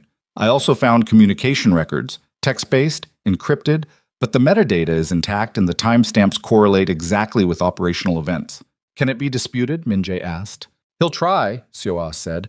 He'll claim the account was accessed by someone else, that the shell company is coincidental, that the metadata was manipulated. She paused. But there are also voice memos, 5 of them. Father liked to dictate his thoughts when he couldn't sleep. Her expression was carefully neutral in the way of someone who has processed the specific pain of discovering their parent's worst self in a voice memo. Some of them are instructive. Play one, Min Jae said. In the session, Seoa said. Not before. I want the room to hear it without preparation. Nyla looked at Seoa. He'll come after you for this. He's been coming after me for 28 years in smaller ways, Seoa said. This is just the largest version of something I've been navigating my whole life. She met Nyla's eyes. He went for your mother. Yes. Then he already showed you who he is when there are no witnesses, Seoa said. That's the version we're going to show the council.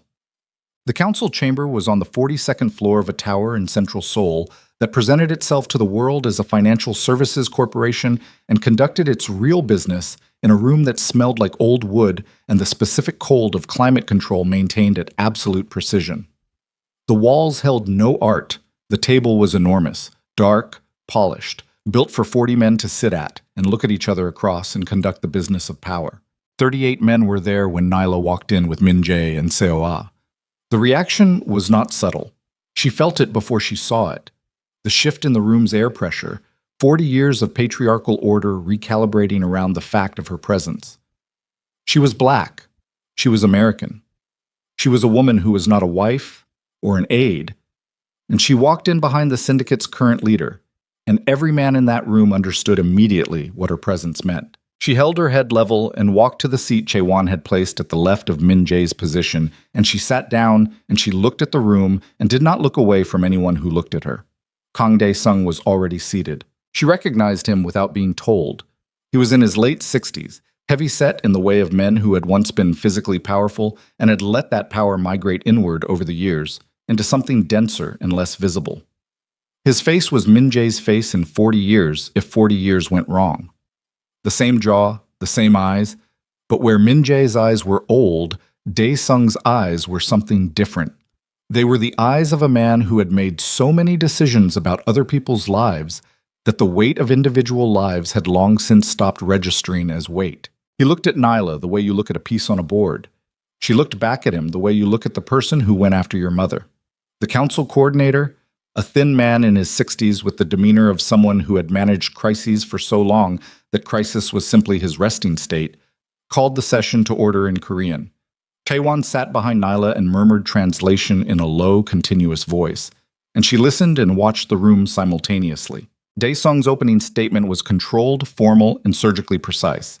He cited Min Jae's recent behavior, the Atlanta trip conducted without council notification, the personal relationship with a foreign national, the security breach that allowed surveillance photographs to be taken and disseminated.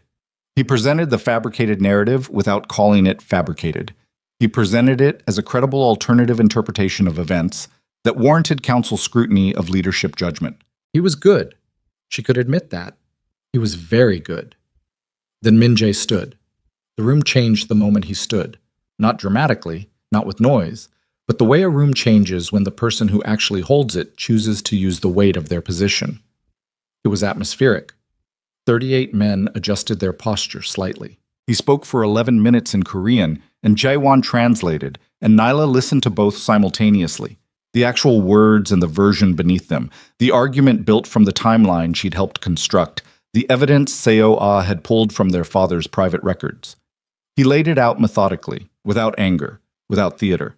Just fact connected to fact until the picture was unavoidable.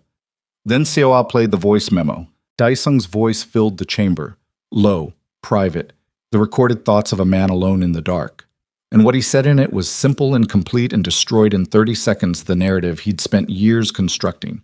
He spoke about Min Jae as a problem to be managed. He spoke about the Atlanta operation as a tool. He spoke about the girl, and the way he said the girl, the flat dismissive weight of it, the complete absence of any awareness that the girl was a 16-year-old who'd broken 3 ribs saving his son's life. That was what the room heard most. The silence after the recording ended was the particular silence of 40 men recalibrating. Dae-sung's face had not moved.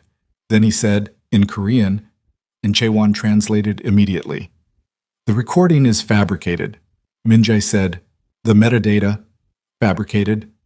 The payment records, misattributed. The surveillance operation. Standard security protocol for a leader operating in a foreign jurisdiction. He had an answer for everything, prepared, immediate, delivered without a flicker of the panic that should have been there. Nyla sat and listened and understood what she was watching. A man who had prepared for this moment for 3 years, who had anticipated that his son would eventually come for him with evidence, who had built a counter-narrative for every document in Jae-won's file. She looked at the 6 uncommitted council members, read their faces, saw the things she'd been afraid of. Not hostility, but calculation.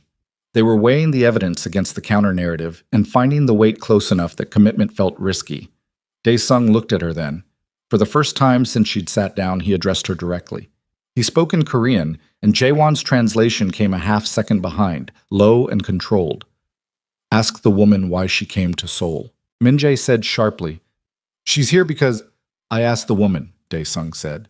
In English this time, looking directly at Nyla. You speak, yes? Tell the room. Why are you here? Every man in the chamber looked at her. She felt Min Jae's tension beside her, felt him about to intervene, and she put one hand flat on the table, a small gesture, just enough to tell him to hold. She stood. Her left ribs pulled slightly as she did it. The old catch, the old tightness from the healing that had gone crooked. She felt it and let it steady her. "My name is Nyla Brooks," she said. Her voice carried in the chamber the way voices carry in rooms built for gravity. "I'm from Atlanta, Georgia. I'm 26 years old. I'm a patient care technician working toward my nursing license. And 6 months ago, I was sleeping on my friend's couch because the medical debt from an injury I sustained at 16 had spent 10 years compounding beyond what I could manage." The room was completely silent. "I was 16 years old when I pushed your son out of the path of a car on a street in Atlanta," she said to Dae-sung directly. "I broke 3 ribs. I sustained a concussion. I never finished physical therapy. I gave up a college acceptance I'd worked for because the financial situation made leaving my mother impossible." She held his gaze. "Your son promised to cover the medical bills. He didn't, because you intercepted his attempts and told him it had been handled. I found that out 11 days ago." She looked around the room then, not performing, just making sure she was talking to the room and not just the man. "I'm not an operative," she said. "I'm not a strategy. I'm not a liability or a leverage point or a foreign national compromise. I'm the person who made a split-second decision on a November night to push a frightened kid out of the way of a vehicle that your former patriarch arranged to use his own son as bait." She paused. "I have no stake in who runs this organization. I have no interest in mafia politics or council proceedings or any of the architecture of power in this room. I'm here because the man who arranged that night in Atlanta and then spent 3 years funding surveillance and fabricated reports to prevent his son from acknowledging what that night cost, filed a false report against my 61-year-old mother with a chronic heart condition 2 days ago to pressure me into silence." She put both hands flat on the table. "So when you ask me why I'm here," she said to Dae-sung, "that's the answer. I'm here because you went for my mother." The silence lasted for 3 full seconds. Then Dae-sung said quietly, in Korean, and Jae-won's translation came precise and immediate. "She is exactly what I told you she was. Emotional, unprepared for this room. A distraction dressed as a cause. She's the most prepared person in this room." The voice came from the far end of the table, one of the 6 uncommitted council members, a man in his 70s who had said nothing until this moment, who had sat through the entire session with the stillness of someone who had attended enough of these to have stopped being surprised by any of them, had spoken. He looked at Dae-sung. "You went after a civilian's sick mother," he said, "with a fabricated government report." His voice was flat. Not outraged, just final. The voice of a man scoring a point. "That's not strategy. That's the behavior of someone who has run out of moves." Dae-sung's face did something then. Something small, controlled, quickly suppressed. But Nyla saw it. She'd spent 6 years reading the faces of people in pain who were trying to hide it, and she saw the thing that moved across his face in that half second. It wasn't anger. It was the recognition of losing. Min-jae stood. He looked at his father across the length of the table with the specific quality of someone who has been waiting for a moment long enough that the moment itself has become almost abstract, and then it arrives and it's just a moment, concrete, irreversible, requiring action rather than feeling. "I'm calling for the vote," he said. Dae-sung looked at him. Something passed between them that was older than the room, older than the syndicate, older than any of the politics in play. A father and son at the final point of a reckoning that had been building since before either of them had chosen it. "You'll regret this," Dae-sung said, quietly, just to Min-jae.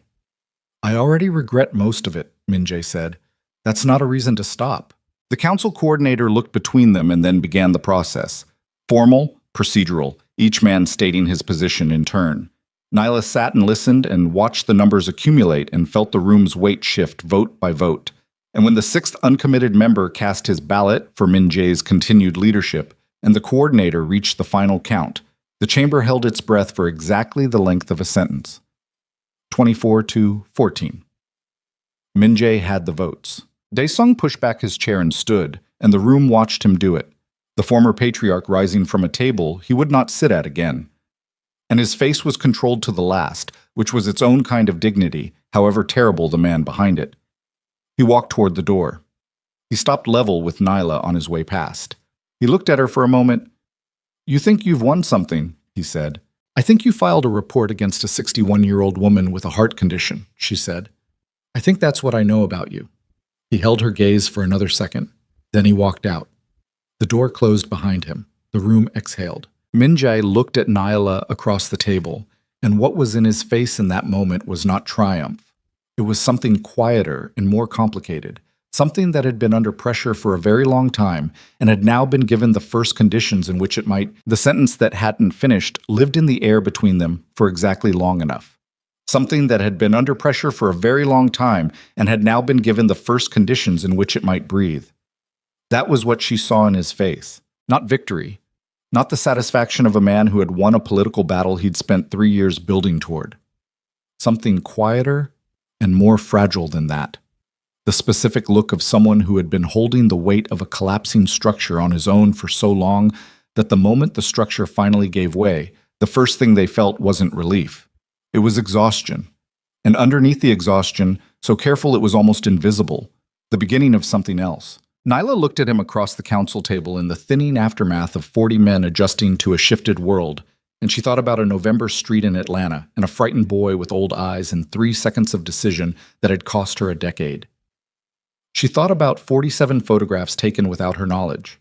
She thought about her mother's pill organizer sorted by day and time, and a fabricated government report, and the cold glass of a sole operations room at 6 in the morning. She thought about what it cost to be the kind of person who moved before they thought. She thought about whether she'd do it again. The answer was still yes.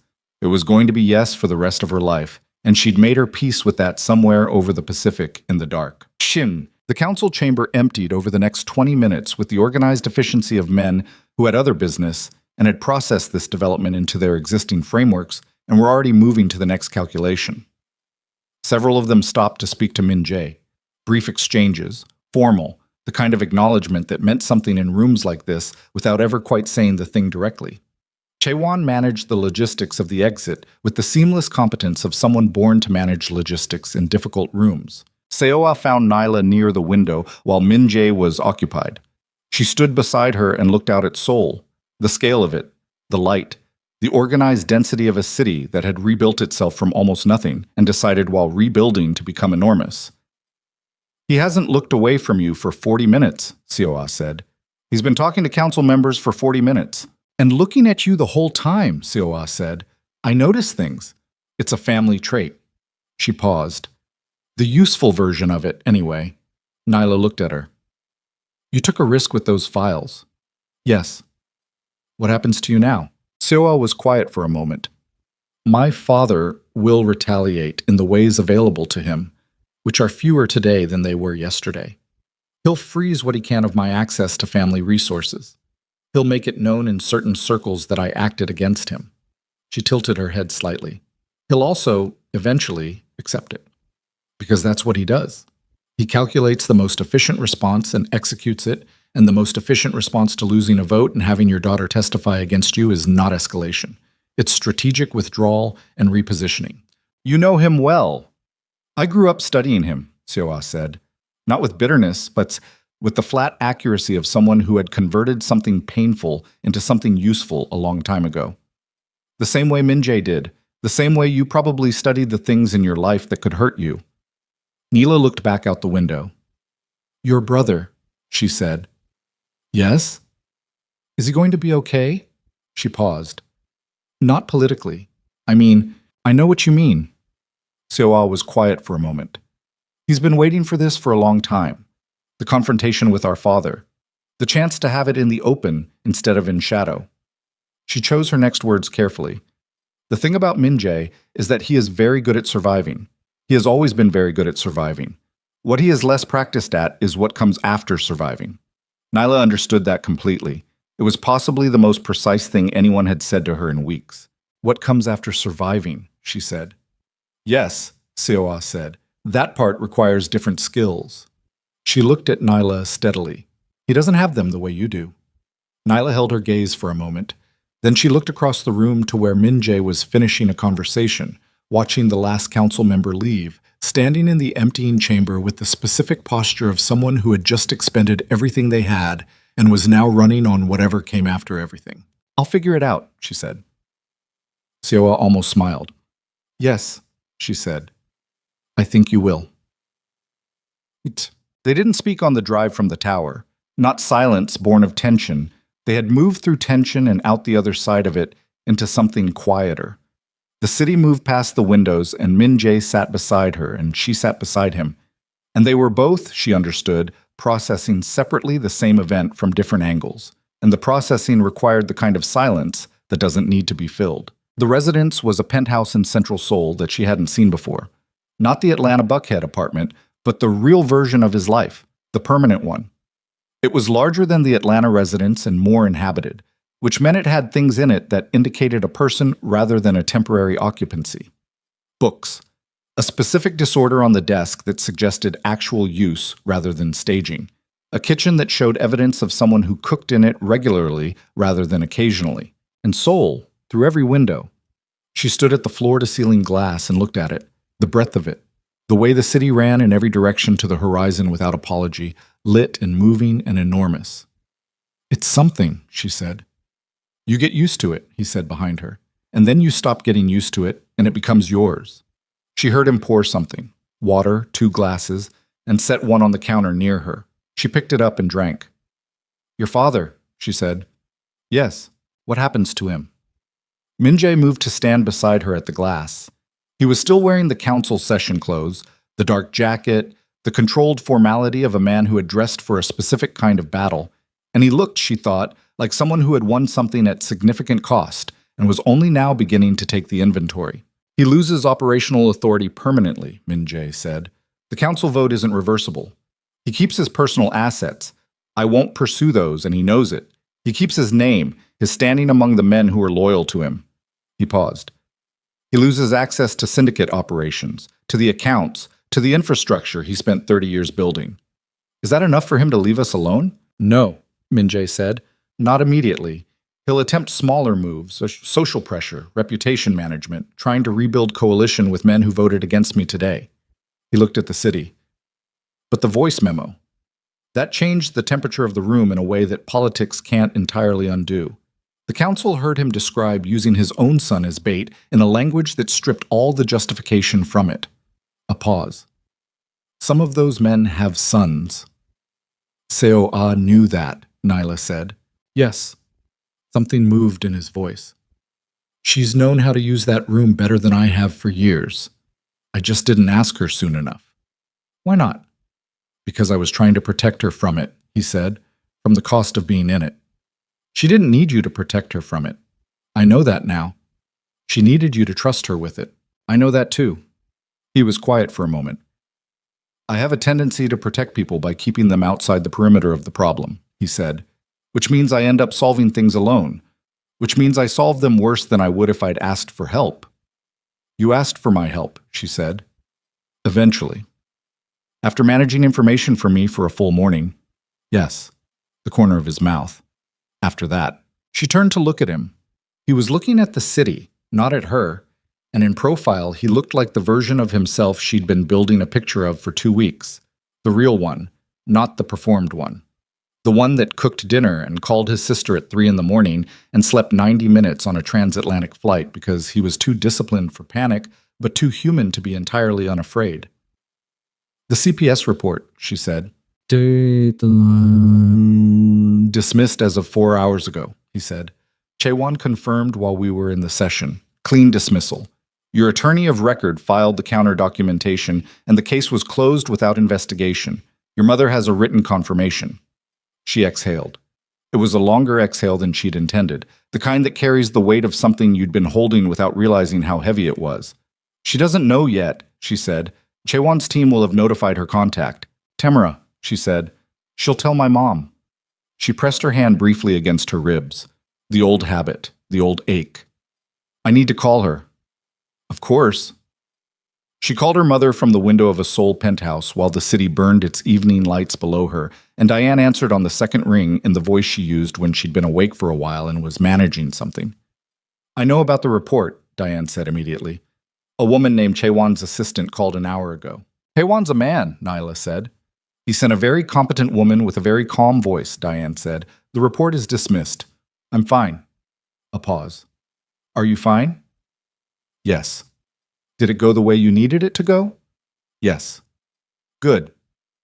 Another pause, and in it Nyla could hear her mother sitting at the kitchen table, hands around a cup, the apartment around her quiet and intact and entirely hers.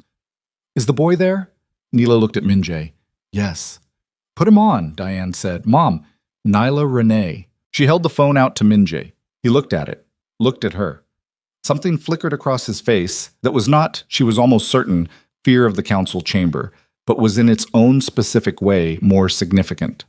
He took the phone. Mrs. Brooks, he said. She watched his face as he listened, watched it go through several things. Attentiveness, something that might have been contrition, the careful expression of a man receiving words he understood he'd earned. He said very little. Mostly, he listened. Once he said, "Yes, ma'am." Once he said, "I understand." Once, near the end, something moved in his face that was different from everything else. Softer, less controlled, the expression of someone being told something they hadn't expected to be told and didn't entirely know how to carry. He handed the phone back. "What did she say to you?" Nyla asked. "She said—" He paused, assembling it. "She said that her daughter has been holding everything together with her bare hands since she was 16 years old, that she was the best person she'd ever known and also the most stubborn, and that if I was going to be part of her life, I needed to understand that being part of Nyla's life meant being the kind of man who added to her strength rather than drew on it." He held Nyla's gaze.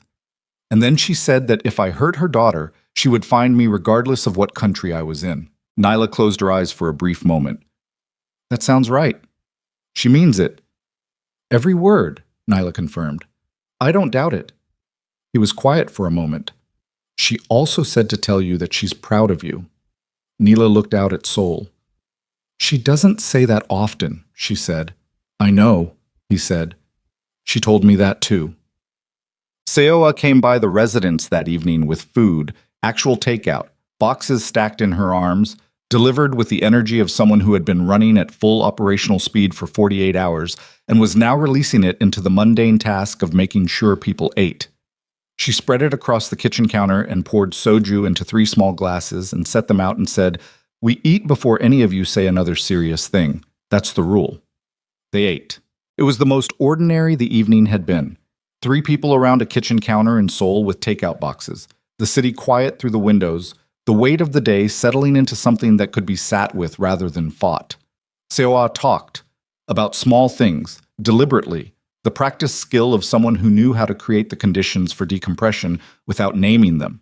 And Minjay ate and listened and occasionally said something brief that made his sister laugh, and Nyla sat between them and felt something she hadn't felt in a very long time. Not safety.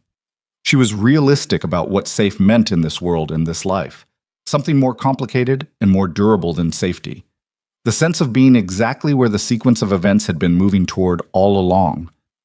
Later, after Seoa had gone and the takeout boxes were cleared and the apartment had settled into its nighttime quiet, Nyla stood again at the window and Minjay came and stood beside her, and they looked at Seoul together for a while without speaking.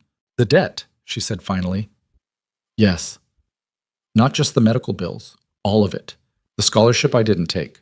The physical therapy I didn't finish. The years of—" She stopped, started again. "I'm not putting a number on it. I don't want it transactional." "Then what do you want?" She thought about it. Really thought about it. Not the tactical version, not the survival version, but the honest version. The one she'd been building toward since she picked up a card in Tamara's kitchen 3 weeks ago. "I want to finish my degree," she said. "Nursing, full program, without working 40 hours a week alongside it. Done. I want my mother's medical care covered, comprehensively, for as long as she needs it. Done. And I want to actually do the job you offered me," she said. "Not as a favor and not as management. I want real authority and real accountability, and if something is wrong, I want to be able to say so. That's what I offered. I know. I'm saying it out loud so we both hear it." She looked at him. "And I want to keep making my own decisions. About everything. About this." She gestured slightly at the space between them. "I don't want to be managed. I don't want to be protected from information. I don't want to be handled." "I know," he said. "Say it like you've actually integrated it." He held her gaze. "You don't want to be managed, protected from information, or handled," he said. "You want to be told the truth and trusted with it. You want to build something alongside me rather than be placed somewhere adjacent to it." A pause. "I understand that. I'm going to fail at it sometimes because it requires me to override instincts I've had since I was 20 years old, And when I fail at it, I'd rather you tell me directly than, I'm going to tell you directly regardless, she said. That's not a choice I'm offering you. I know, he said. That's one of the things about you that I find most. He stopped. Don't stop, she said. Clarifying, he said. One of the most clarifying things about you. That you're going to tell me true things whether I've made room for them or not. He looked at her steadily. I haven't had that. I know you haven't. It changes how I think, he said, about decisions, about what I'm actually doing versus what I'm telling myself I'm doing. That's the point, she said. They stood in silence for a moment. Outside, a plane tracked across the sky. A slow red light moving north, carrying its own cargo of people in transit between one part of their lives and another. I need to go home, she said. Atlanta. I have a life there that needs to be dealt with. My mother, Tamara, my coursework. I've been gone 4 days and it feels like a month. I know. I'm not. She paused. I'm not running. I know you're not. I'm going home to deal with my life, she said, and then we figure out what the next part looks like. Together. Not with you arranging things in advance and presenting them to me as conclusions. Together, he said. Quiet, serious. And Min Jae, yes. Stop researching my schedule. Something in his face. I've already stopped. Good. She looked at him for a moment. The boy in the alley, she said. The one who told me he didn't know if he would have done what I did. He's still in there. I told you he was harder to reach. He's not that hard, she said. He just needs someone to stop managing access to him. Min Jae looked at her for a long time. The soul lights moved across his face, blues and whites and the occasional wash of red, and he looked in this light, in this moment, like what he actually was underneath everything that had been built on top of it. A man who had survived a world that had tried to make him into something smaller and colder, and had not entirely succeeded and was only now beginning to understand what that incomplete success meant. I'll book your flight for tomorrow morning, he said. I'll book my own flight. Of course, he said. Then, can I take you to the airport? She considered it. Yes, she said. You can take me to the airport. Look, she landed in Atlanta on a Thursday afternoon, which felt right in some way she couldn't explain. The same city, the same sky, the same particular quality of southern light in October that she'd grown up inside. Tamara picked her up at arrivals and said nothing for the first 5 minutes of the drive, which was its own kind of statement. Then, you look different. I've been awake for 30 hours. Not that kind of different. Tamara glanced at her sideways. The kind that means something happened that changed something. A lot happened. Did you win? Nyla thought about the council chamber, about Dae-sung's face at the moment the sixth uncommitted vote landed, about the voice memo playing in a room full of men who had sons. Yes, she said. We won. We, Tamara said. We. Tamara drove for a moment, then, are you going back? To Seoul? Eventually, yes. Eventually, how soon? I don't know yet. Nyla looked out the window at Atlanta coming back together around her sat.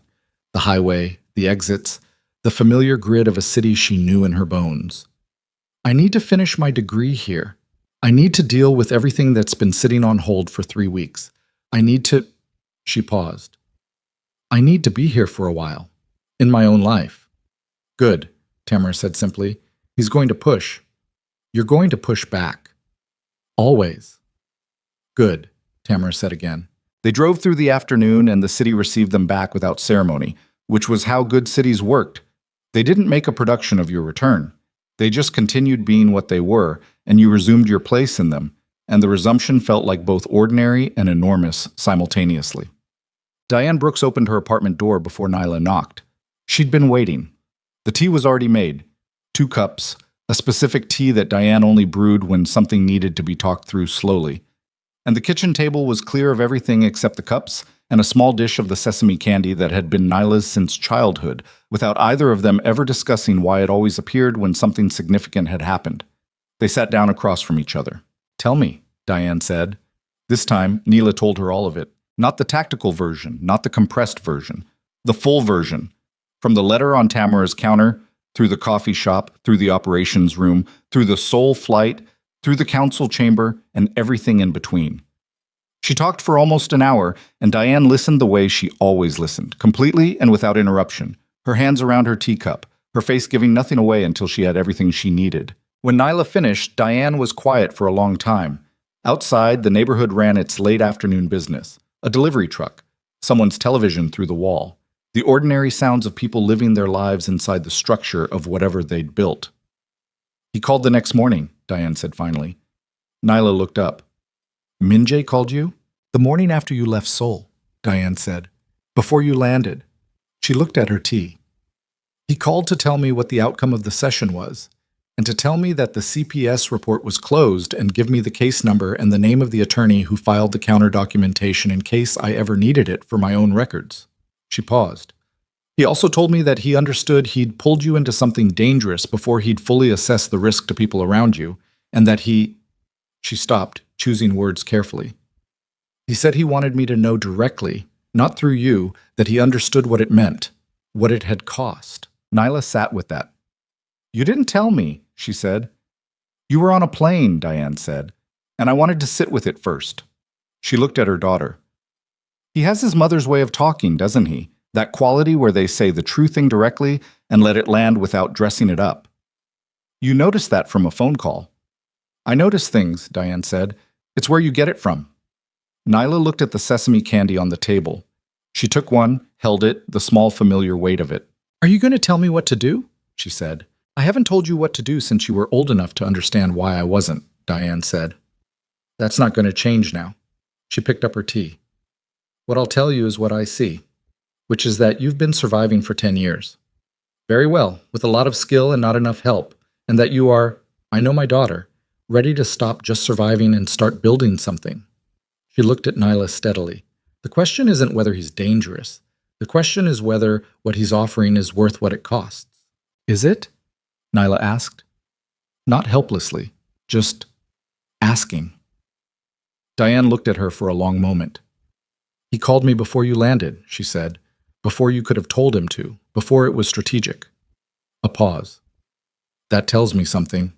Nyla nodded slowly. What does it tell you? Diane asked. That he's trying, she said.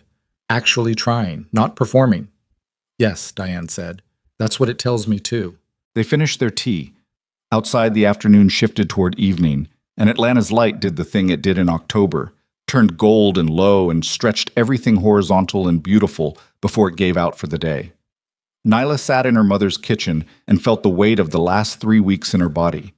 The transatlantic flights, the Seoul cold, the council chamber, the 47 photographs, the voice memo playing in a room full of men who had sons. And she felt it not as damage, but as something that had been tested and had held. She was still here. She was still, entirely, herself. The months that followed were not simple. They were not the narrative of a problem solved. They were the actual work of two people trying to build something honest inside conditions that had not been designed for honesty. And the work required repetition and failure and correction and the specific discipline of choosing over and over to say the true thing rather than the easier one. She enrolled in the full nursing program in January. The tuition was handled through a scholarship fund that had been set up under her name, legitimate, properly structured, completely separate from syndicate funds, and she'd reviewed the documentation with her own attorney before she agreed to anything, which Minjae had anticipated and prepared for, which was both appropriate and still required a conversation about the difference between anticipating her needs and making decisions for her without consultation. That conversation had taken place on a video call at 11 at night, and it had been sharp in several places, and at the end of it, Minjae had said, "You're right, I'll restructure the approval process." And she had said, "Thank you." And he had said, "You're going to keep doing this."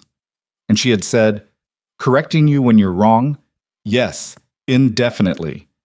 And something in his face had shifted into the expression she'd started to think of as his actual face, the one that came when the control relaxed because he was somewhere safe enough to let it. She started at the Atlanta operations office in March. The HR compliance and community engagement division she was hired to run was real, as he'd said. Not a cover, not optics, but an actual function that had been systematically underfunded and undertreated and needed someone who understood both institutional structure and the human cost of institutional failure. She understood both. She remade it from the inside out with the same methodical efficiency she'd brought to every job she'd ever held. And within 6 months, the division had a staff of 7 and an external review that rated its operations as model standard. She told Min Jae about it on a Tuesday evening in April when he was in Atlanta for a week, and he'd sat across the kitchen counter from her while she talked through the review findings, and he'd listened the way he always listened to her, completely, with the specific quality of attention that meant he wasn't waiting for his turn to speak, but actually taking in what she was saying. And when she finished, he'd said, "I want to show you something." He'd pulled up a document on his phone, the restructuring plan for the Kang Syndicate's 3 largest legitimate subsidiaries, a 3-year roadmap, detailed, written in the language of someone who had thought about it for a long time. Moving revenue streams, divesting the most operationally compromised assets, building compliance infrastructure that would eventually make the legitimate business side of the organization genuinely independent of the criminal infrastructure that had originally funded it. "This is the plan," he said. "The real one. The full version." She read it. It took a while. He waited. "It's ambitious," she said. "Yes." "It's also possible," she said, "if you can hold the council long enough." 24 votes, he said. "I have 26. Daesung has been rebuilding." "Yes," slower than he expected because of the voice memo. He paused. "Some things don't recover from being heard out loud." "No," she said. "They don't." She handed his phone back. He took it and set it down and looked at her across the kitchen counter. And the look was the one she'd become fluent in by now. The one that said more than he was going to say out loud. The one that asked without asking. The one that was, she had come to understand, the most honest version of him because it didn't perform anything. "What do you need from me?" she asked. "What you've been giving," he said. "The truth. The correction when I'm wrong." A pause. You have that," she said. "I know," he said. "I don't take it for granted." "Good," she said. "Don't start." In October, exactly 1 year from the letter on Tamara's counter, they were on the rooftop of the Seoul skyscraper after a dinner that had started as a work meeting and turned into something that lasted 4 hours and covered everything from the division's expansion to COA's new independent advisory position to Diane's most recent cardiology results, which were better than the previous quarter. The city was lit below them in every direction, no horizon you could find, just Seoul running all the way to the edge of what the eye could process, everything burning its particular shade of inhabited light. No bodyguards on the roof. Min Jae had sent them down. Just the 2 of them and the city and the specific cold of a Korean October night that had nothing in common with Atlanta cold, sharper, cleaner, the kind that made you aware of being alive in a physical way. He turned to her. She watched him do it, watched him gather himself in the specific way she'd learned meant he was about to say something true and careful. Not a performance, just the preparation of someone who understood that some words needed to be given properly. "I want to marry you," he said. Not a question, not a declaration, just the truth stated directly, the way he'd stated every other truth she'd asked him for. She looked at him for a long moment. The city moved below them, indifferent and enormous and entirely unconcerned with what happened on rooftops between people who had spent years finding their way back to each other. "I know," she said. "Is that an answer?" "It's a beginning," she said. "What's the rest of it?" She thought about a November street and a split-second decision and 3 broken ribs and 10 years of survival. She thought about 47 photographs and a voice memo and a council chamber in Seoul where she'd stood up and told 40 men who she was and why she was there. She thought about her mother's hands on her face at the kitchen door and Tamara's voice on the phone saying, "Come back," and Seoa sliding a glass of soju across a counter and saying, "Eat," before anything serious. She thought about what it cost to be the kind of person who moved before they thought. She thought about whether she'd do it again. The answer was yes. The answer had always been yes. Not because it was easy and not because it didn't cost anything, but because some decisions were made before the calculation finished running, made by the part of you that already knew the answer before your brain caught up, made by whatever it was in a person that recognized the moment that mattered and moved toward it. She had moved toward him on a rain-soaked street in Atlanta at 16 years old. She was still moving. "Yes," she said. He was still for a moment. Then something happened in his face, the controlled surface of it giving way completely. Just for a moment, just long enough for her to see the whole of it. Not the Mafia boss, not the Black Tiger of Seoul, Not the man who'd spent 27 years learning to be exactly as hard as survival required. Just him. Just the boy who'd looked at her from 10 feet away on wet asphalt, with blood thinned by rain running down his face, who'd said, "I'll find you," and spent 5 years trying, who'd cooked doenjang gai and called her mother before she landed and sat across from her in a Seoul council chamber while she told 40 men who she was. "I don't have a ring," he said. "I didn't ask for one. I want to give you one." "Later," she said. "Right now you can just stand here." He stood there. She stood beside him. Seoul ran its lights below them in every direction without end, and the cold came off the night in clean waves, and between them the space that had been distance, and then caution, and then understanding, and then something she'd stopped trying to name because it had become too much itself to fit inside a single word.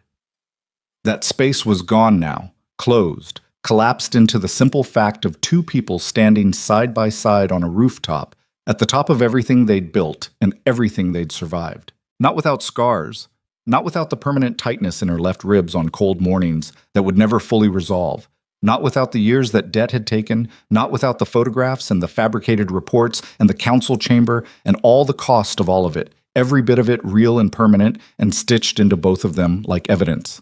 But here, still entirely themselves. That was the thing about people who moved before they thought. They ended up in places they hadn't planned for. They paid prices they hadn't anticipated. They carried the cost in their bodies and their years and their careful practical armor built on top of everything that had tried to break them. And sometimes, not always, but sometimes, if the sequence of events moved the right way and the right person was standing in the right intersection at the right moment, they ended up somewhere that made the cost worth counting. Not because the cost hadn't been real, because what they'd built with it was. Nyla Brooks stood on a rooftop in Seoul and looked at the city that was becoming hers and felt the cold on her face and the old ache in her ribs and the warmth of the man beside her and thought, "I'd do it again, every time. I'd always do it again." And somewhere in the city below them, in the quiet apartment where Diane Brooks was finishing her evening tea, in the Seoul office where Seoa was building something of her own from the materials the storm had left behind, in the Atlanta neighborhood where Tamara was watching something on television with the comfortable certainty of someone whose person had come back whole, the world continued its business of being lived in, the way it always had, the way it always would. Even after the storm, especially after.